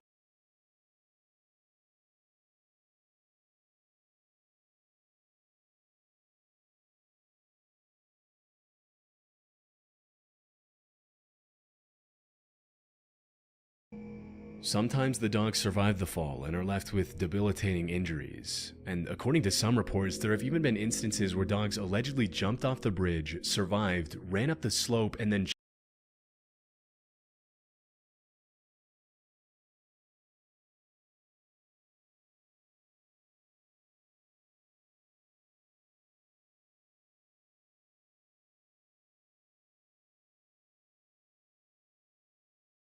GGG, I'm not going there. jumped off once again to their deaths. It's real. Depending on the source, you'll find reports stating that the amount of dogs that have jumped off the bridge is either lower than 100 or in the high 100s. But regardless of the exact number, it's a fact that a lot of dogs have died at this bridge for some mysterious reason. As you can imagine, these incidents at Overton Bridge have fueled all kinds of outlandish theories, including suggestions that the bridge is haunted. According to Celtic pagan beliefs, the bridge is located at a thin place, which is a place that lies at the supposed union between heaven and earth. Some locals have also favored more supernatural theories, with many people blaming the dog's death on the White Lady of Overton, the alleged ghost of the widow from Overton House.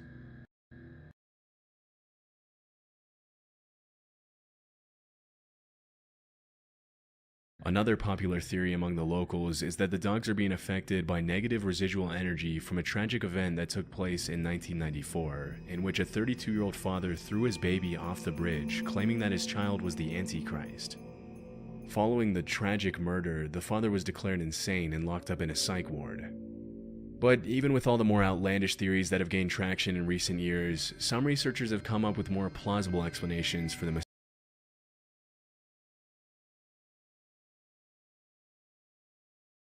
mysterious incidents at Overton Bridge.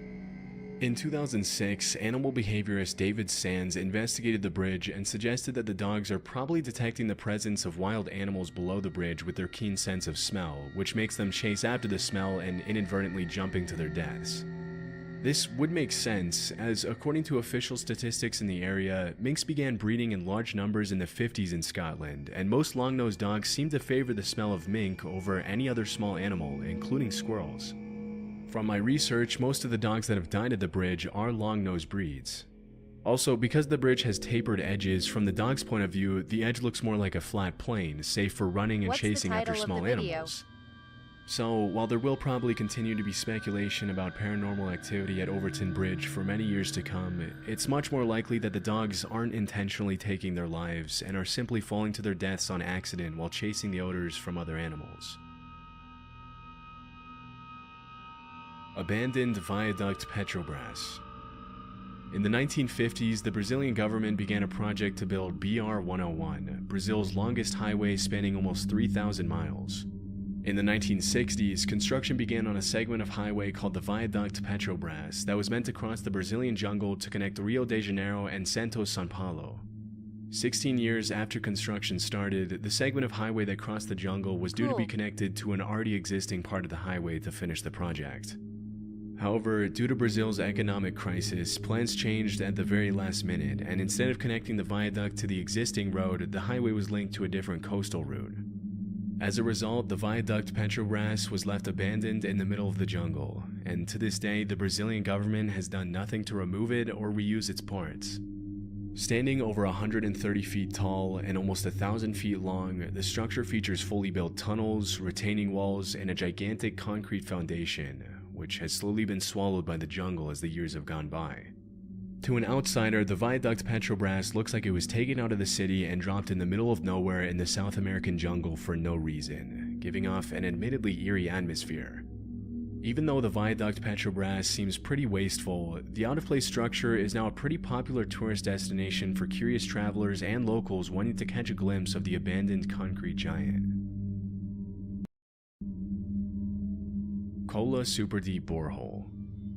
In the 1960s, the Soviet Union and the US were locked in a battle to develop superior space exploration technologies, often referred to as the space race.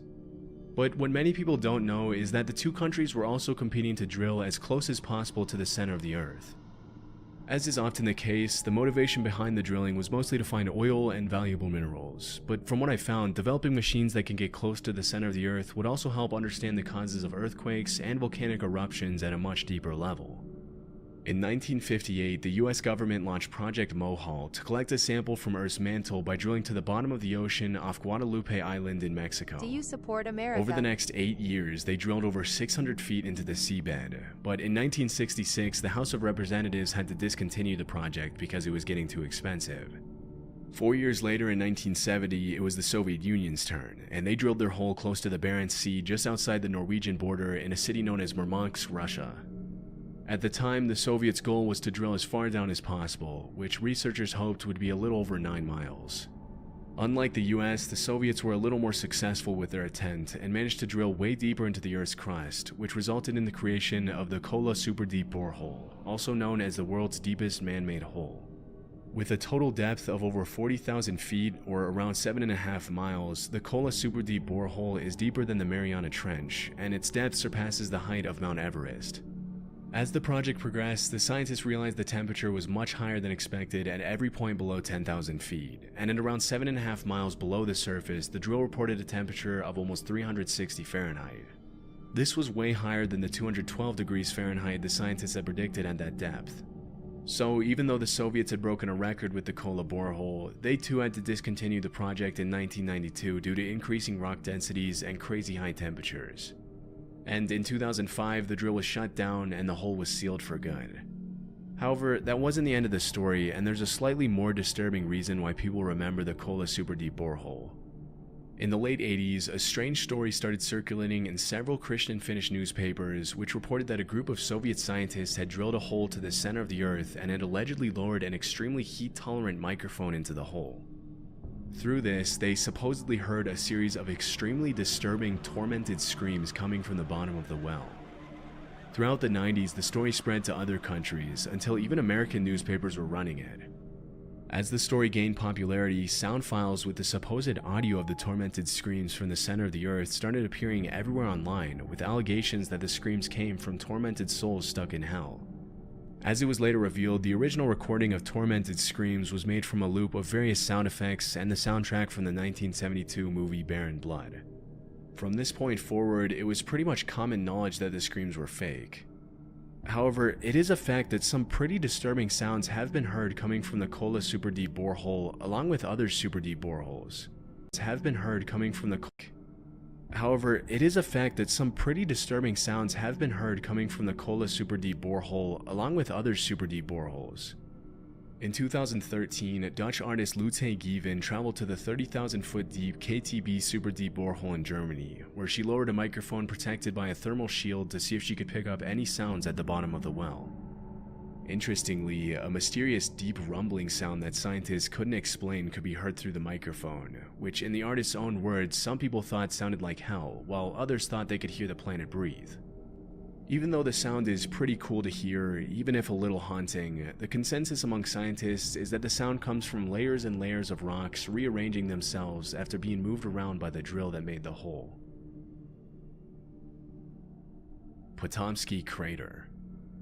In 1949, a Russian geologist named Vadim Kolpakov stumbled upon a mysterious crater with a diameter of over 500 feet and a height of almost 140 feet in Irkutsk, Siberia. At the center of the crater, he found a little hill around 40 feet tall, which kind of looked like an eagle's nest with an egg inside it.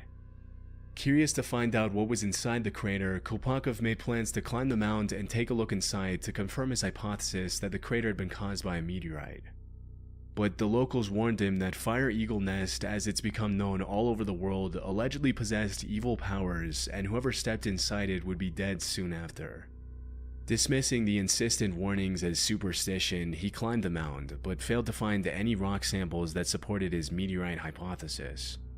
Over time, more and more expeditions were carried out to the crater, including one in 2005 in which the leader of the investigation died of a heart attack shortly after visiting the crater.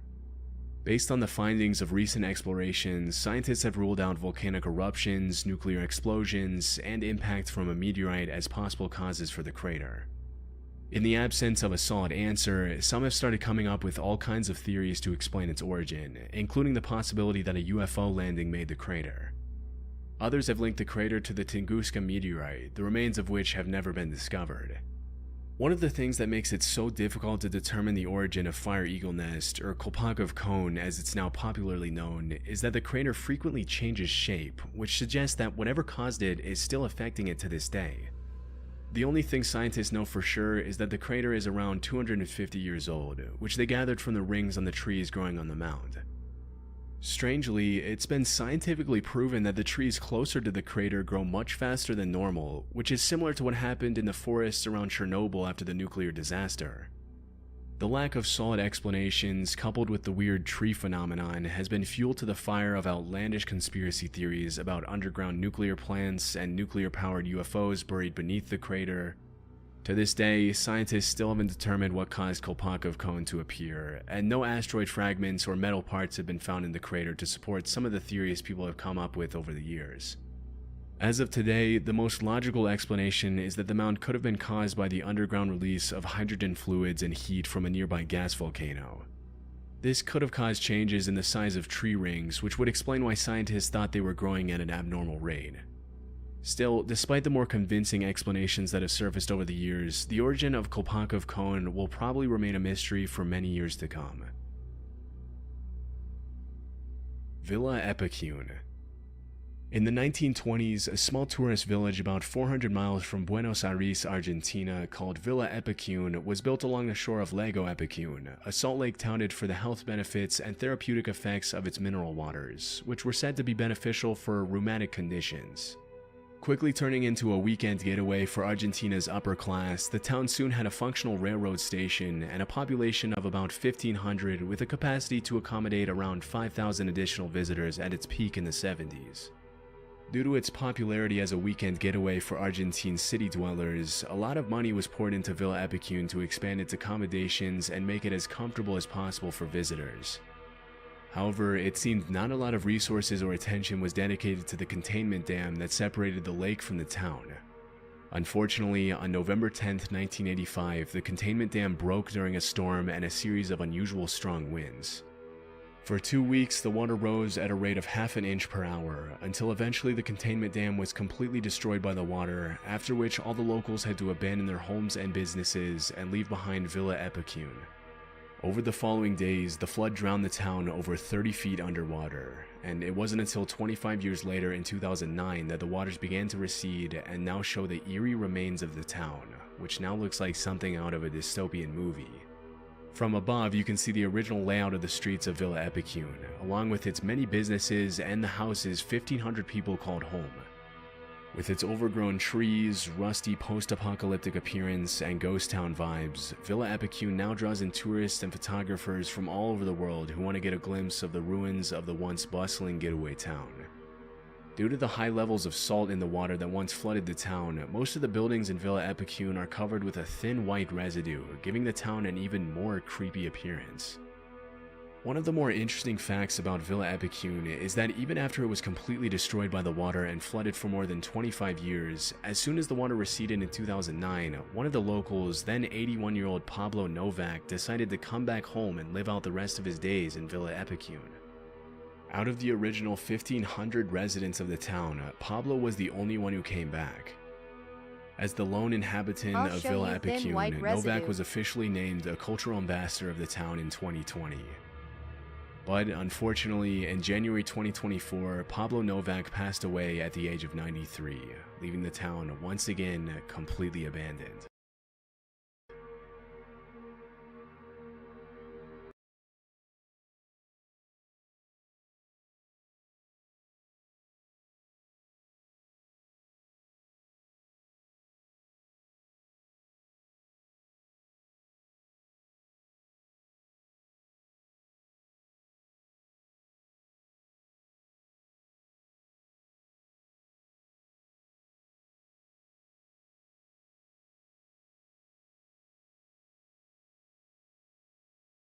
Super 8 Static. Just before midnight on the 4th of September 2022, a post went up on 4chan talking about a disturbing visual the OP's friend came across on TV. It read, "While talking with my friend, they sent a video of their TV, zooming in on a face surrounded by static. They're residing in a Super 8 hotel with channels 1 through 68, yet they found an unnamed channel 73. The top right corner of the video says Plus TV, which appears to be a now defunct Finnish broadcasting service. There's no sound, and the TV manufacturer is Samsung. They found other channels with static and no sound, but no others have the face or Plus TV logo." Alongside this, the OP also shared a video of what their friend was seeing, and sure enough, it was exactly as they described.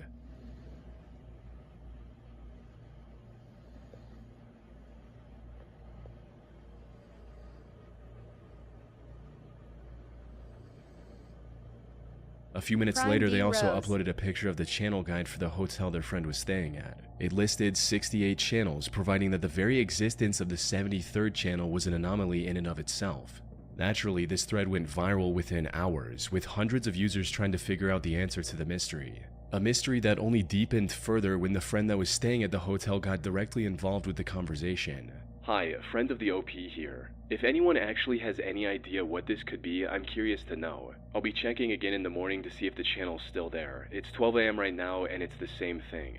I have literally no clue what this could be. I've been looking around on Google for stuff, but nothing that looks like this, and I can't think of a reason for this to be here." About 10 hours later, they shared new pictures and a new video of the TV, the face still on it. Unfortunately, they had to leave the hotel at this point and couldn't monitor it any further, leaving 4chan users with almost no leads to work with. There were several theories that gained traction as the conversation went on. The first of which was that the OP staged the whole thing for attention on the internet. As one user mentioned, "Someone plugged their laptop into the HDMI port and is playing some video file they made. Guys, come on." Which is quite plausible. Analog horror videos of this kind are a dime a dozen on the internet. However, many were quick to defend OP. They pointed out how the TV would have displayed HDMI on the screen if they had switched to it after browsing the legitimate channels, how the static remained consistent across the different channels, and most importantly, that there were no signs of something like a laptop being plugged into the TV in any of the pictures or videos. Now, there's obviously still a possibility that the OP did a very good job of covering their tracks to make it seem as legit as possible, but unless the OP confessed themselves, there's no way to know for sure. That said, assuming that they were telling the truth, we still have a couple of plausible explanations of what might have happened. One of which revolves around the idea that the unsettling imagery on channel 73 was the result of a channel hijacking or hack. A user with extensive knowledge in the field of TV hacking actually came across this thread and left some valuable feedback, reading, "Hey OP, I think I know exactly what this is.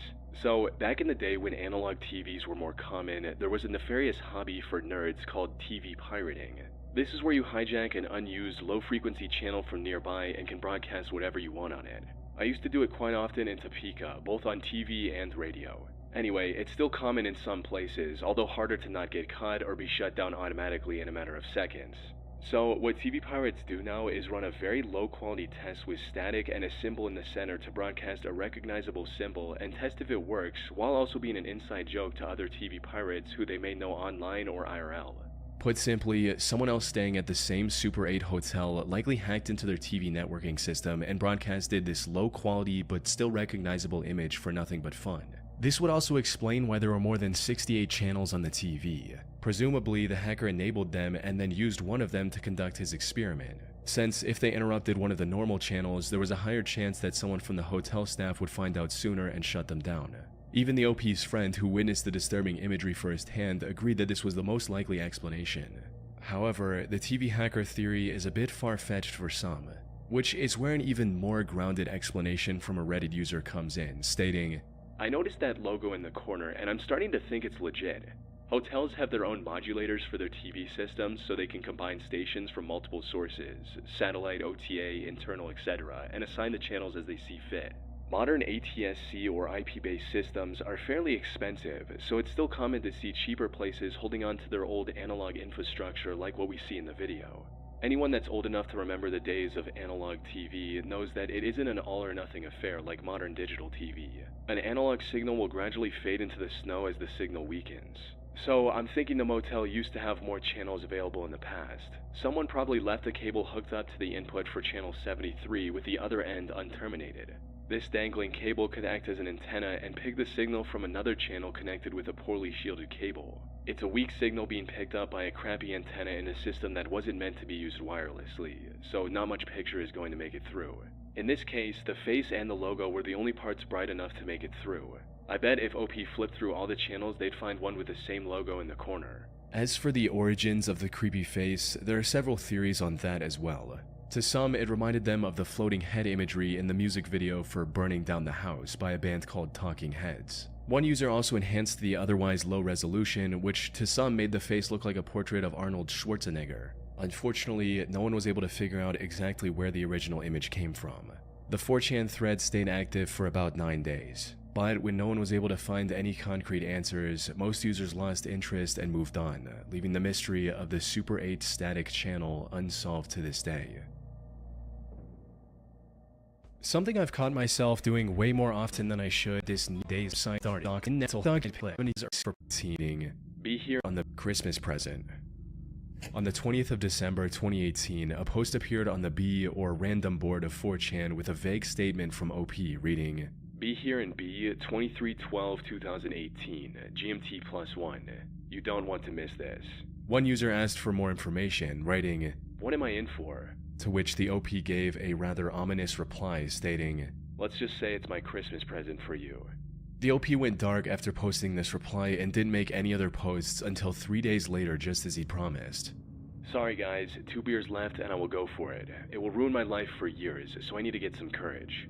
Initially, most users were either confused due to the OP's vagueness or sympathetic towards him, with one person writing, "Go for what? Don't ruin your life, bro. Do some good stuff for yourself." But after several people asking about his motives, he finally confessed that he was going to take the life of his own father, and that he was just waiting for him to fall asleep. As the OP continued to provide more details about his circumstances, the tone of the thread shifted from users doubting him to many encouraging him to go through with his plans. "Don't give up halfway through, OP. Finish the job." One user even went as far as to write a whole guide on how the OP should execute his plan, stating, "You've got to plan it better, Anon. You'll be the prime suspect by tomorrow and be in cuffs within a week. Don't do yourself that way. If he's taken advantage of people the way you say he has, then there will be plenty of motive for many people to end him. You have a great opportunity for the police to say, well, this guy wronged so many people, it could be anyone. We have 126 prime suspects at the moment. Spend 2 months doing nothing but researching unsolved murders, then smash and burn your hard drive and throw it in a lake 100 miles away. Have an alibi. Be away. Have your story straightforward and never change it. Be prepared to be questioned, then get on with it." Maybe some of them still believed that the OP was just making up everything for attention. However, things took a very dark turn about an hour after the beginning of this thread, when the OP posted a picture of what looked like the entrance to a bedroom with the caption simply reading, "Wish me luck." About 30 minutes after that, the OP returned with one final picture, proving that he went through with his plan, stating, "OP here. I'm about to call the police for myself." Not long after that, the police in Austrad, Norway received a call from the OP confessing to his crime. Though, because of Norway's strong privacy laws, the only information about the OP that became public was that he was in his 20s. Apart from that, the OP of this disturbing 4chan thread remains anonymous to this day. Grand Rapids Diner. On the 20th of August 2019, an anonymous person started a thread discussing some extremely unsettling activity he'd noticed at an abandoned building near his home. However, what sounded like nothing more than a conspiracy creepypasta turned into a disturbing mystery involving shady shell companies, mysterious sightings, and the potential disappearance of 3 people who went looking for more evidence. The post read, "You X-Files want to solve a real conspiracy?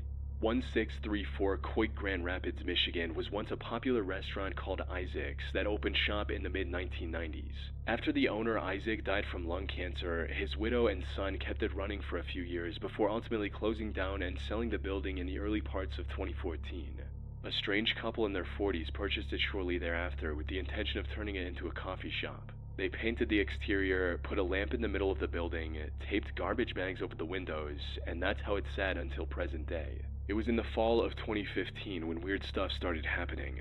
It was not uncommon to see 2 or 3 SUVs pull into the premises, bring in a group of young children, and then see the adults leave, but never catch sight of the children again. The reason I'm posting this is because I was just walking my dog past the building tonight when I saw a kid about 10 or 11 pull down a corner of one of the garbage bags taped over the window and proceeding to pound on the glass as if trying to get my attention. I pulled out my camera to get a pic, but right before the flash went off, he was seemingly pulled away by someone. I stood around for several more minutes, but the building seemed empty from that point forward. The police were called, showed up, flashed their lights in the window, and didn't see anything and just took off. No one is taking this seriously. I'm telling you, something nefarious is going on here. Put simply, the OP was implying that this abandoned building was the operating ground for a trafficking ring of sorts. Which does sound a bit out there at first, with some even accusing the OP of straight up making the whole thing up. That is, until people started looking into it. And what they discovered was concerning to say the least. For starters, users uncovered the fact that the property was owned by a company called Humanix LLC, which to some sounded a lot like a mix of words human and trafficking. The company's headquarters were publicly listed as a house just a 7-minute drive away from the abandoned diner. And visiting the place on Google Street View from 2019 shows an SUV and a van parked outside, just like the OP claimed in his post. At one point, the Street View car also captured a handful of children in the house's yard, which some used as evidence of something shady going on. However, from the looks of things, these children were just playing in the yard with no fence or supervision. So, if they were truly being trafficked, there was nothing stopping them from running away. But still, the evidence supporting OP's claims was continuing to pile up. Another strange thing about Humanix was that it had a reported yearly revenue of over $92,000, despite no one being able to find any information on where this revenue came from. As for the listed owner of Humanix, that turned out to be an IT professional named Ray. However, he didn't list anything about Humanix on his LinkedIn profile, which would make sense if he was truly using the company for illegal activities. Lastly, the photo OP uploaded with his original post also turned out to have a crucial piece of evidence. You see, in order to confirm the OP was actually the one who took this picture, other users made him post another picture with a timestamp. However, while the background of this new photo looks similar to the previous one at first glance, keen-eyed users noticed a shadow from behind the door was missing in the second photo, suggesting that there was someone hiding behind the door who later moved away. Likely the same person who in the OP's story pulled the child away from the window. These discoveries, combined with some users from that area backing up OP's claims, made 4chan users extremely curious about what was going on, with a few deciding to take matters into their own hands and visit the area themselves. One user drove to the location and managed to stream their visit. And while the stream itself has since been deleted, a screen grab from it survived. It showed the interior of the place, which was a total mess. There was nothing there to suggest that the property had been under renovation for years by that point.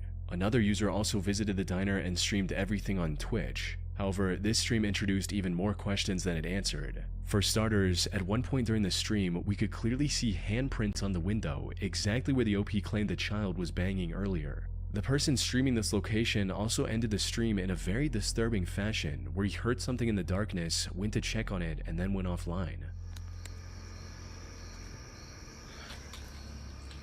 Okay, I thought I heard something back here.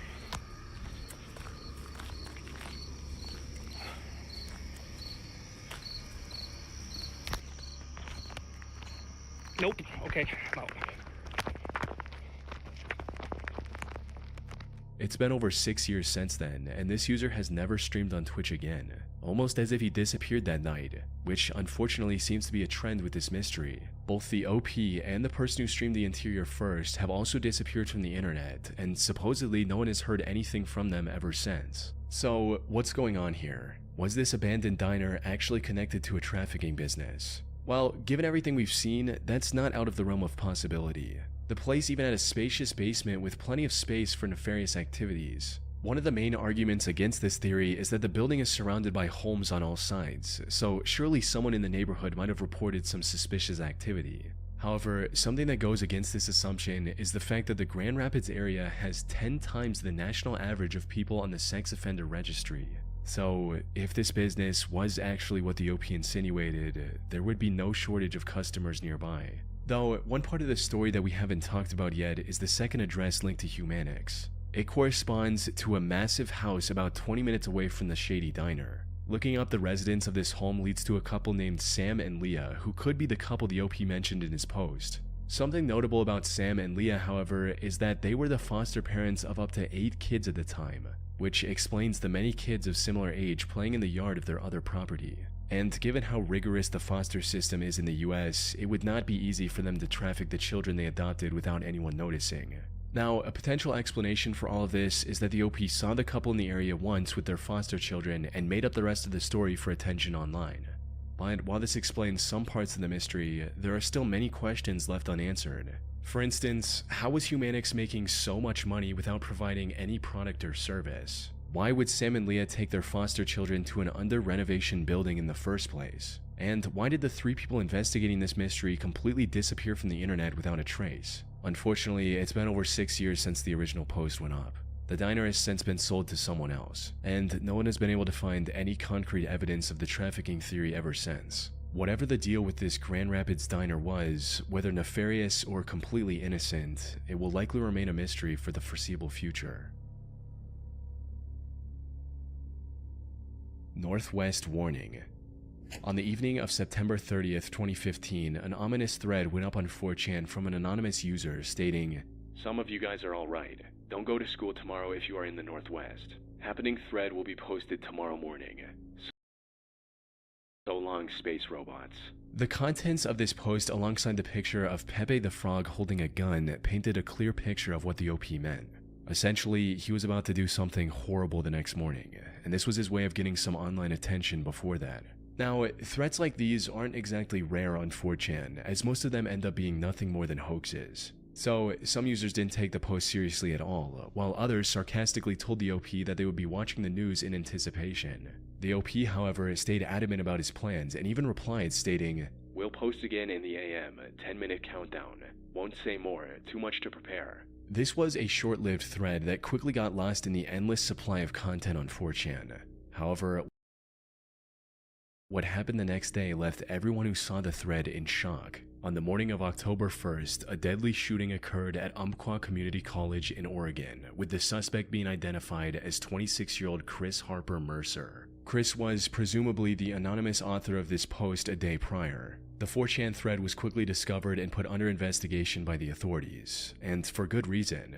The original post was one thing, but what made the connection even stronger was the conversation the OP had with another user. Most of that original thread has since been deleted, but according to the few surviving reports, one of the other users, thinking the OP was joking, actually gave advice on how to carry out the attack, with the OP thanking them for the tip. A day later, parts of the incident were exactly as this random user advised. However, despite this connection, nothing much came of this investigation for the next 8 or so years. That is, until the FBI released a document with a twist that no one saw coming. According to this heavily redacted document, the person who made the 4chan post had nothing to do with the incident. The FBI managed to track down the anonymous poster in less than 24 hours and conducted a thorough investigation into his life. The OP, let's call him John, was actually a young man from Florida who originally grew up in Michigan. Apparently, him making the thread about an upcoming incident the next day was nothing more than a massive coincidence. He had no knowledge of the attack beforehand and had no connection to Chris, the actual perpetrator. The odds of John randomly predicting such a specific event are astronomically low. No one would even believe this report if it wasn't directly from the FBI itself. And many people today don't even believe this, arguing that it's too much of a coincidence to not have been posted by Chris. Another possibility, something that the FBI report didn't mention, is that maybe Chris only came across this 4chan thread, which would explain why he used the same tactics described there. Unfortunately, I wasn't able to find any evidence supporting or denying this theory. Dubs decides. On August 30th, 2015, a user posted a timestamped picture of the big toe of their right foot on the random board of 4chan alongside the caption, "Dubs decides what I do." Dubs, for those who don't know, refers to the last two digits of a post number being the same. You see, every post on 4chan is given a random identifying number, and there's no way to predict what it's going to be. So, the chances of the last two digits of this number being the same are quite low, but still within the realm of possibility. In other words, OP claimed that he would do whatever a reply with the matching last two digits said. This is a tactic often used by people who just want attention, without having to actually do the crazy thing they promised, hoping none of the replies are dubs. Even when a reply does get dubs, the posters rarely fulfill their promise. However, the OP of this particular post was of a completely different mindset, as when a reply without even dubs told him to chop off the toe, he obliged and posted a picture of his toe tightly wrapped with the caption reading, "Cutting off circulation may take some time." A few minutes later, he posted a second photo of his Meow. foot on the edge of a bathtub with a hatchet and a bucket of ice in the picture as well. Even with all this buildup, however, no one actually expected the OP to go through with this commitment. But then, about 40 minutes later, the OP returned with a picture of his toe severed to the bone and covered in blood. With this, the thread divulged into a string of typical 4chan-style reaction images from the community. As for the OP, he completely disappeared from the thread and didn't post any further updates. Now, it's possible he used the bucket of ice to preserve the severed part to hopefully get it reattached at the hospital. But even then, promising something this horrific and actually going through with it hinted at the possibility of the OP being deeply mentally ill. That's one of the only explanations for why anyone would willingly do such a thing. Now, I have seen some claims that the final image was a convincing Photoshop job or special effects. However, while I can't show the image on YouTube, the injury and the blood is way too realistic looking to be fake, especially for 2015 standards.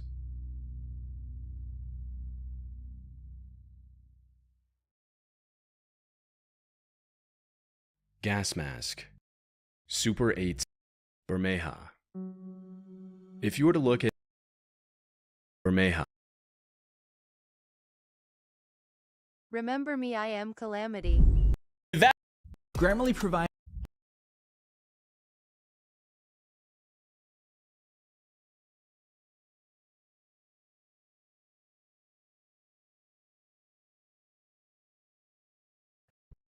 Humanoids. Something that resembles and looks like a human, but is not a human, such as vast wilderness of Appalachia where ancient ridges pierce morning mists and hollers. Fun time kids care. When you close your eyes and picture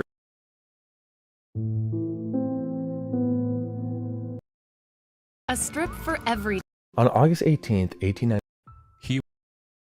humanoids. Something that resembles and looks like a human, but is not a human, such as Bigfoot, skinwalkers, or an alien. And yeah, this is what we will be covering in today's video. Humanoids, and actually not just humanoids, but humanoid encounters. So this will be an exciting one. Anyways, I'm super excited to get into this one because this is one of my favorite topics just in general. So, well, actually, before we get into the video, subscribe. Greys. Greys, also known as gray aliens or Zeta Reticulans, are a popular concept in ufology and science fiction, described as humanoid beings with gray skin, large heads, and almond-shaped black eyes. They are commonly associated with purported alien encounters, especially in abduction narratives. The modern concept of greys emerged in the mid-20th century, coinciding with the rise of UFO sightings and reports of alien abductions. They became iconic figures in popular culture, appearing in movies, TV shows, and literature as enigmatic, technologically advanced extraterrestrial beings. Believers in the existence of greys often claim that they are visiting Earth for various different purposes, including scientific research, genetic experimentation, or even benevolent attempts to guide humanity's evolution. Skeptics, however, argue that reports of gray encounters can be attributed to psychological phenomena, sleep paralysis, or hoaxes, but definitely starting off with an iconic one with the iceberg. Bigfoot. Bigfoot, also known as Sasquatch, is a legendary creature often described as a large, ape-like being inhabiting forests, primarily in the Pacific Northwest region of North America. Despite numerous reported sightings and alleged evidence like footprints and blurry photographs, there is really no conclusive scientific evidence proving Bigfoot's existence, although many argue for its existence. The origin of Bigfoot legends can be traced all the way back to indigenous folklore, where similar creatures were part of their oral traditions. However, interest in Bigfoot surged in the 20th century, fueled by supposed sightings and pop culture depictions. Many enthusiasts and researchers have dedicated their lives to studying Bigfoot, conducting expeditions, and analyzing purported evidence. However, skeptics argue that most sightings can be attributed to misidentifications of known animals, or hoaxes, or people dressing up in Bigfoot costumes. Ashtar Sharon. Ashtar Sharon is a prominent figure in some UFO and New Age belief systems. Described as a benevolent extraterrestrial being or cosmic commander, Ashtar Sharon is said to be the leader of the Ashtar Galactic Command, an alleged group of extraterrestrial entities dedicated to guiding and assisting humanity's spiritual evolution. The concept of Ashtar Sharon gained popularity in the 50s and 60s through contactee movements and channeled messages. Followers believe that Ashtar Sharon and his cosmic associates communicate telepathically with select individuals on Earth, delivering messages of peace, spiritual awakening, and warnings about the planet's future. Despite lacking any evidence, devotion to Ashtar Sharon and the Ashtar Galactic Command remains strong among some UFO enthusiasts and New Age practitioners. They view Ashtar Sharon as a wise and compassionate being who offers guidance and support to those who seek spiritual enlightenment and cosmic understanding. Although many critics, however, dismiss Ashtar Sharon as a fictional character born out of human imagination and the desire for a transcendent connection with the universe. Nonetheless, it's definitely an interesting extraterrestrial thought or belief. Goatman. The Goatman is a cryptid creature often depicted as a hybrid of, as you might guess, a human and a goat, with the body of a man and the head and legs of a goat. Legends of the Goatman vary across different regions, but sightings and stories typically describe it as a menacing figure lurking in rural areas, forests, or near bridges. One of the most famous Goatman legends centers around a creature purportedly inhabiting the backwoods of Maryland. According to the myth, the Goatman was a scientist conducting experiments on goats, which ultimately led to a horrific transformation into the half-man, half-goat creature. Other versions of the Goatman legend exist in different parts of the world, with variations in appearance and backstory, although they all remain pretty similar. Some accounts, though, describe the Goatman as a malevolent entity responsible for attacks on humans and livestock, while others portray it as more of a benign or misunderstood being. Like many cryptids, the Goatman legend persists through oral tradition, urban folklore, and occasional reported sightings. Yeti. The Yeti, which is kind of just like the long-lost brother and snowy brother of Bigfoot, but it's a legendary ape-like creature said to inhabit the Himalayan mountains of Asia. Descriptions of the Yeti vary, but it is often depicted as a large, bipedal primate covered in shaggy fur.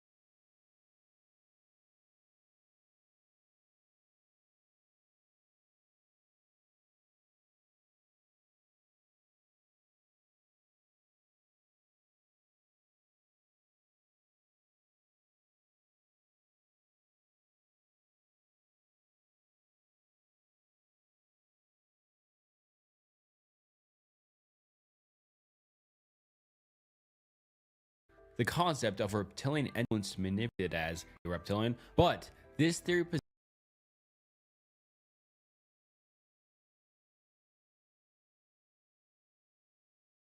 exists that these reptilian beings, often depicted as shapeshifters, infiltrate positions of power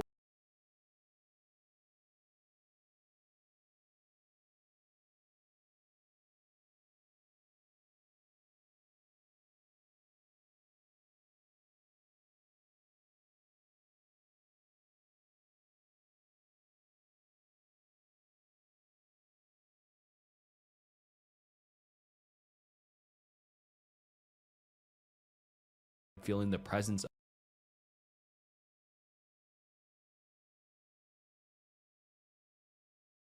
a humanoid body and a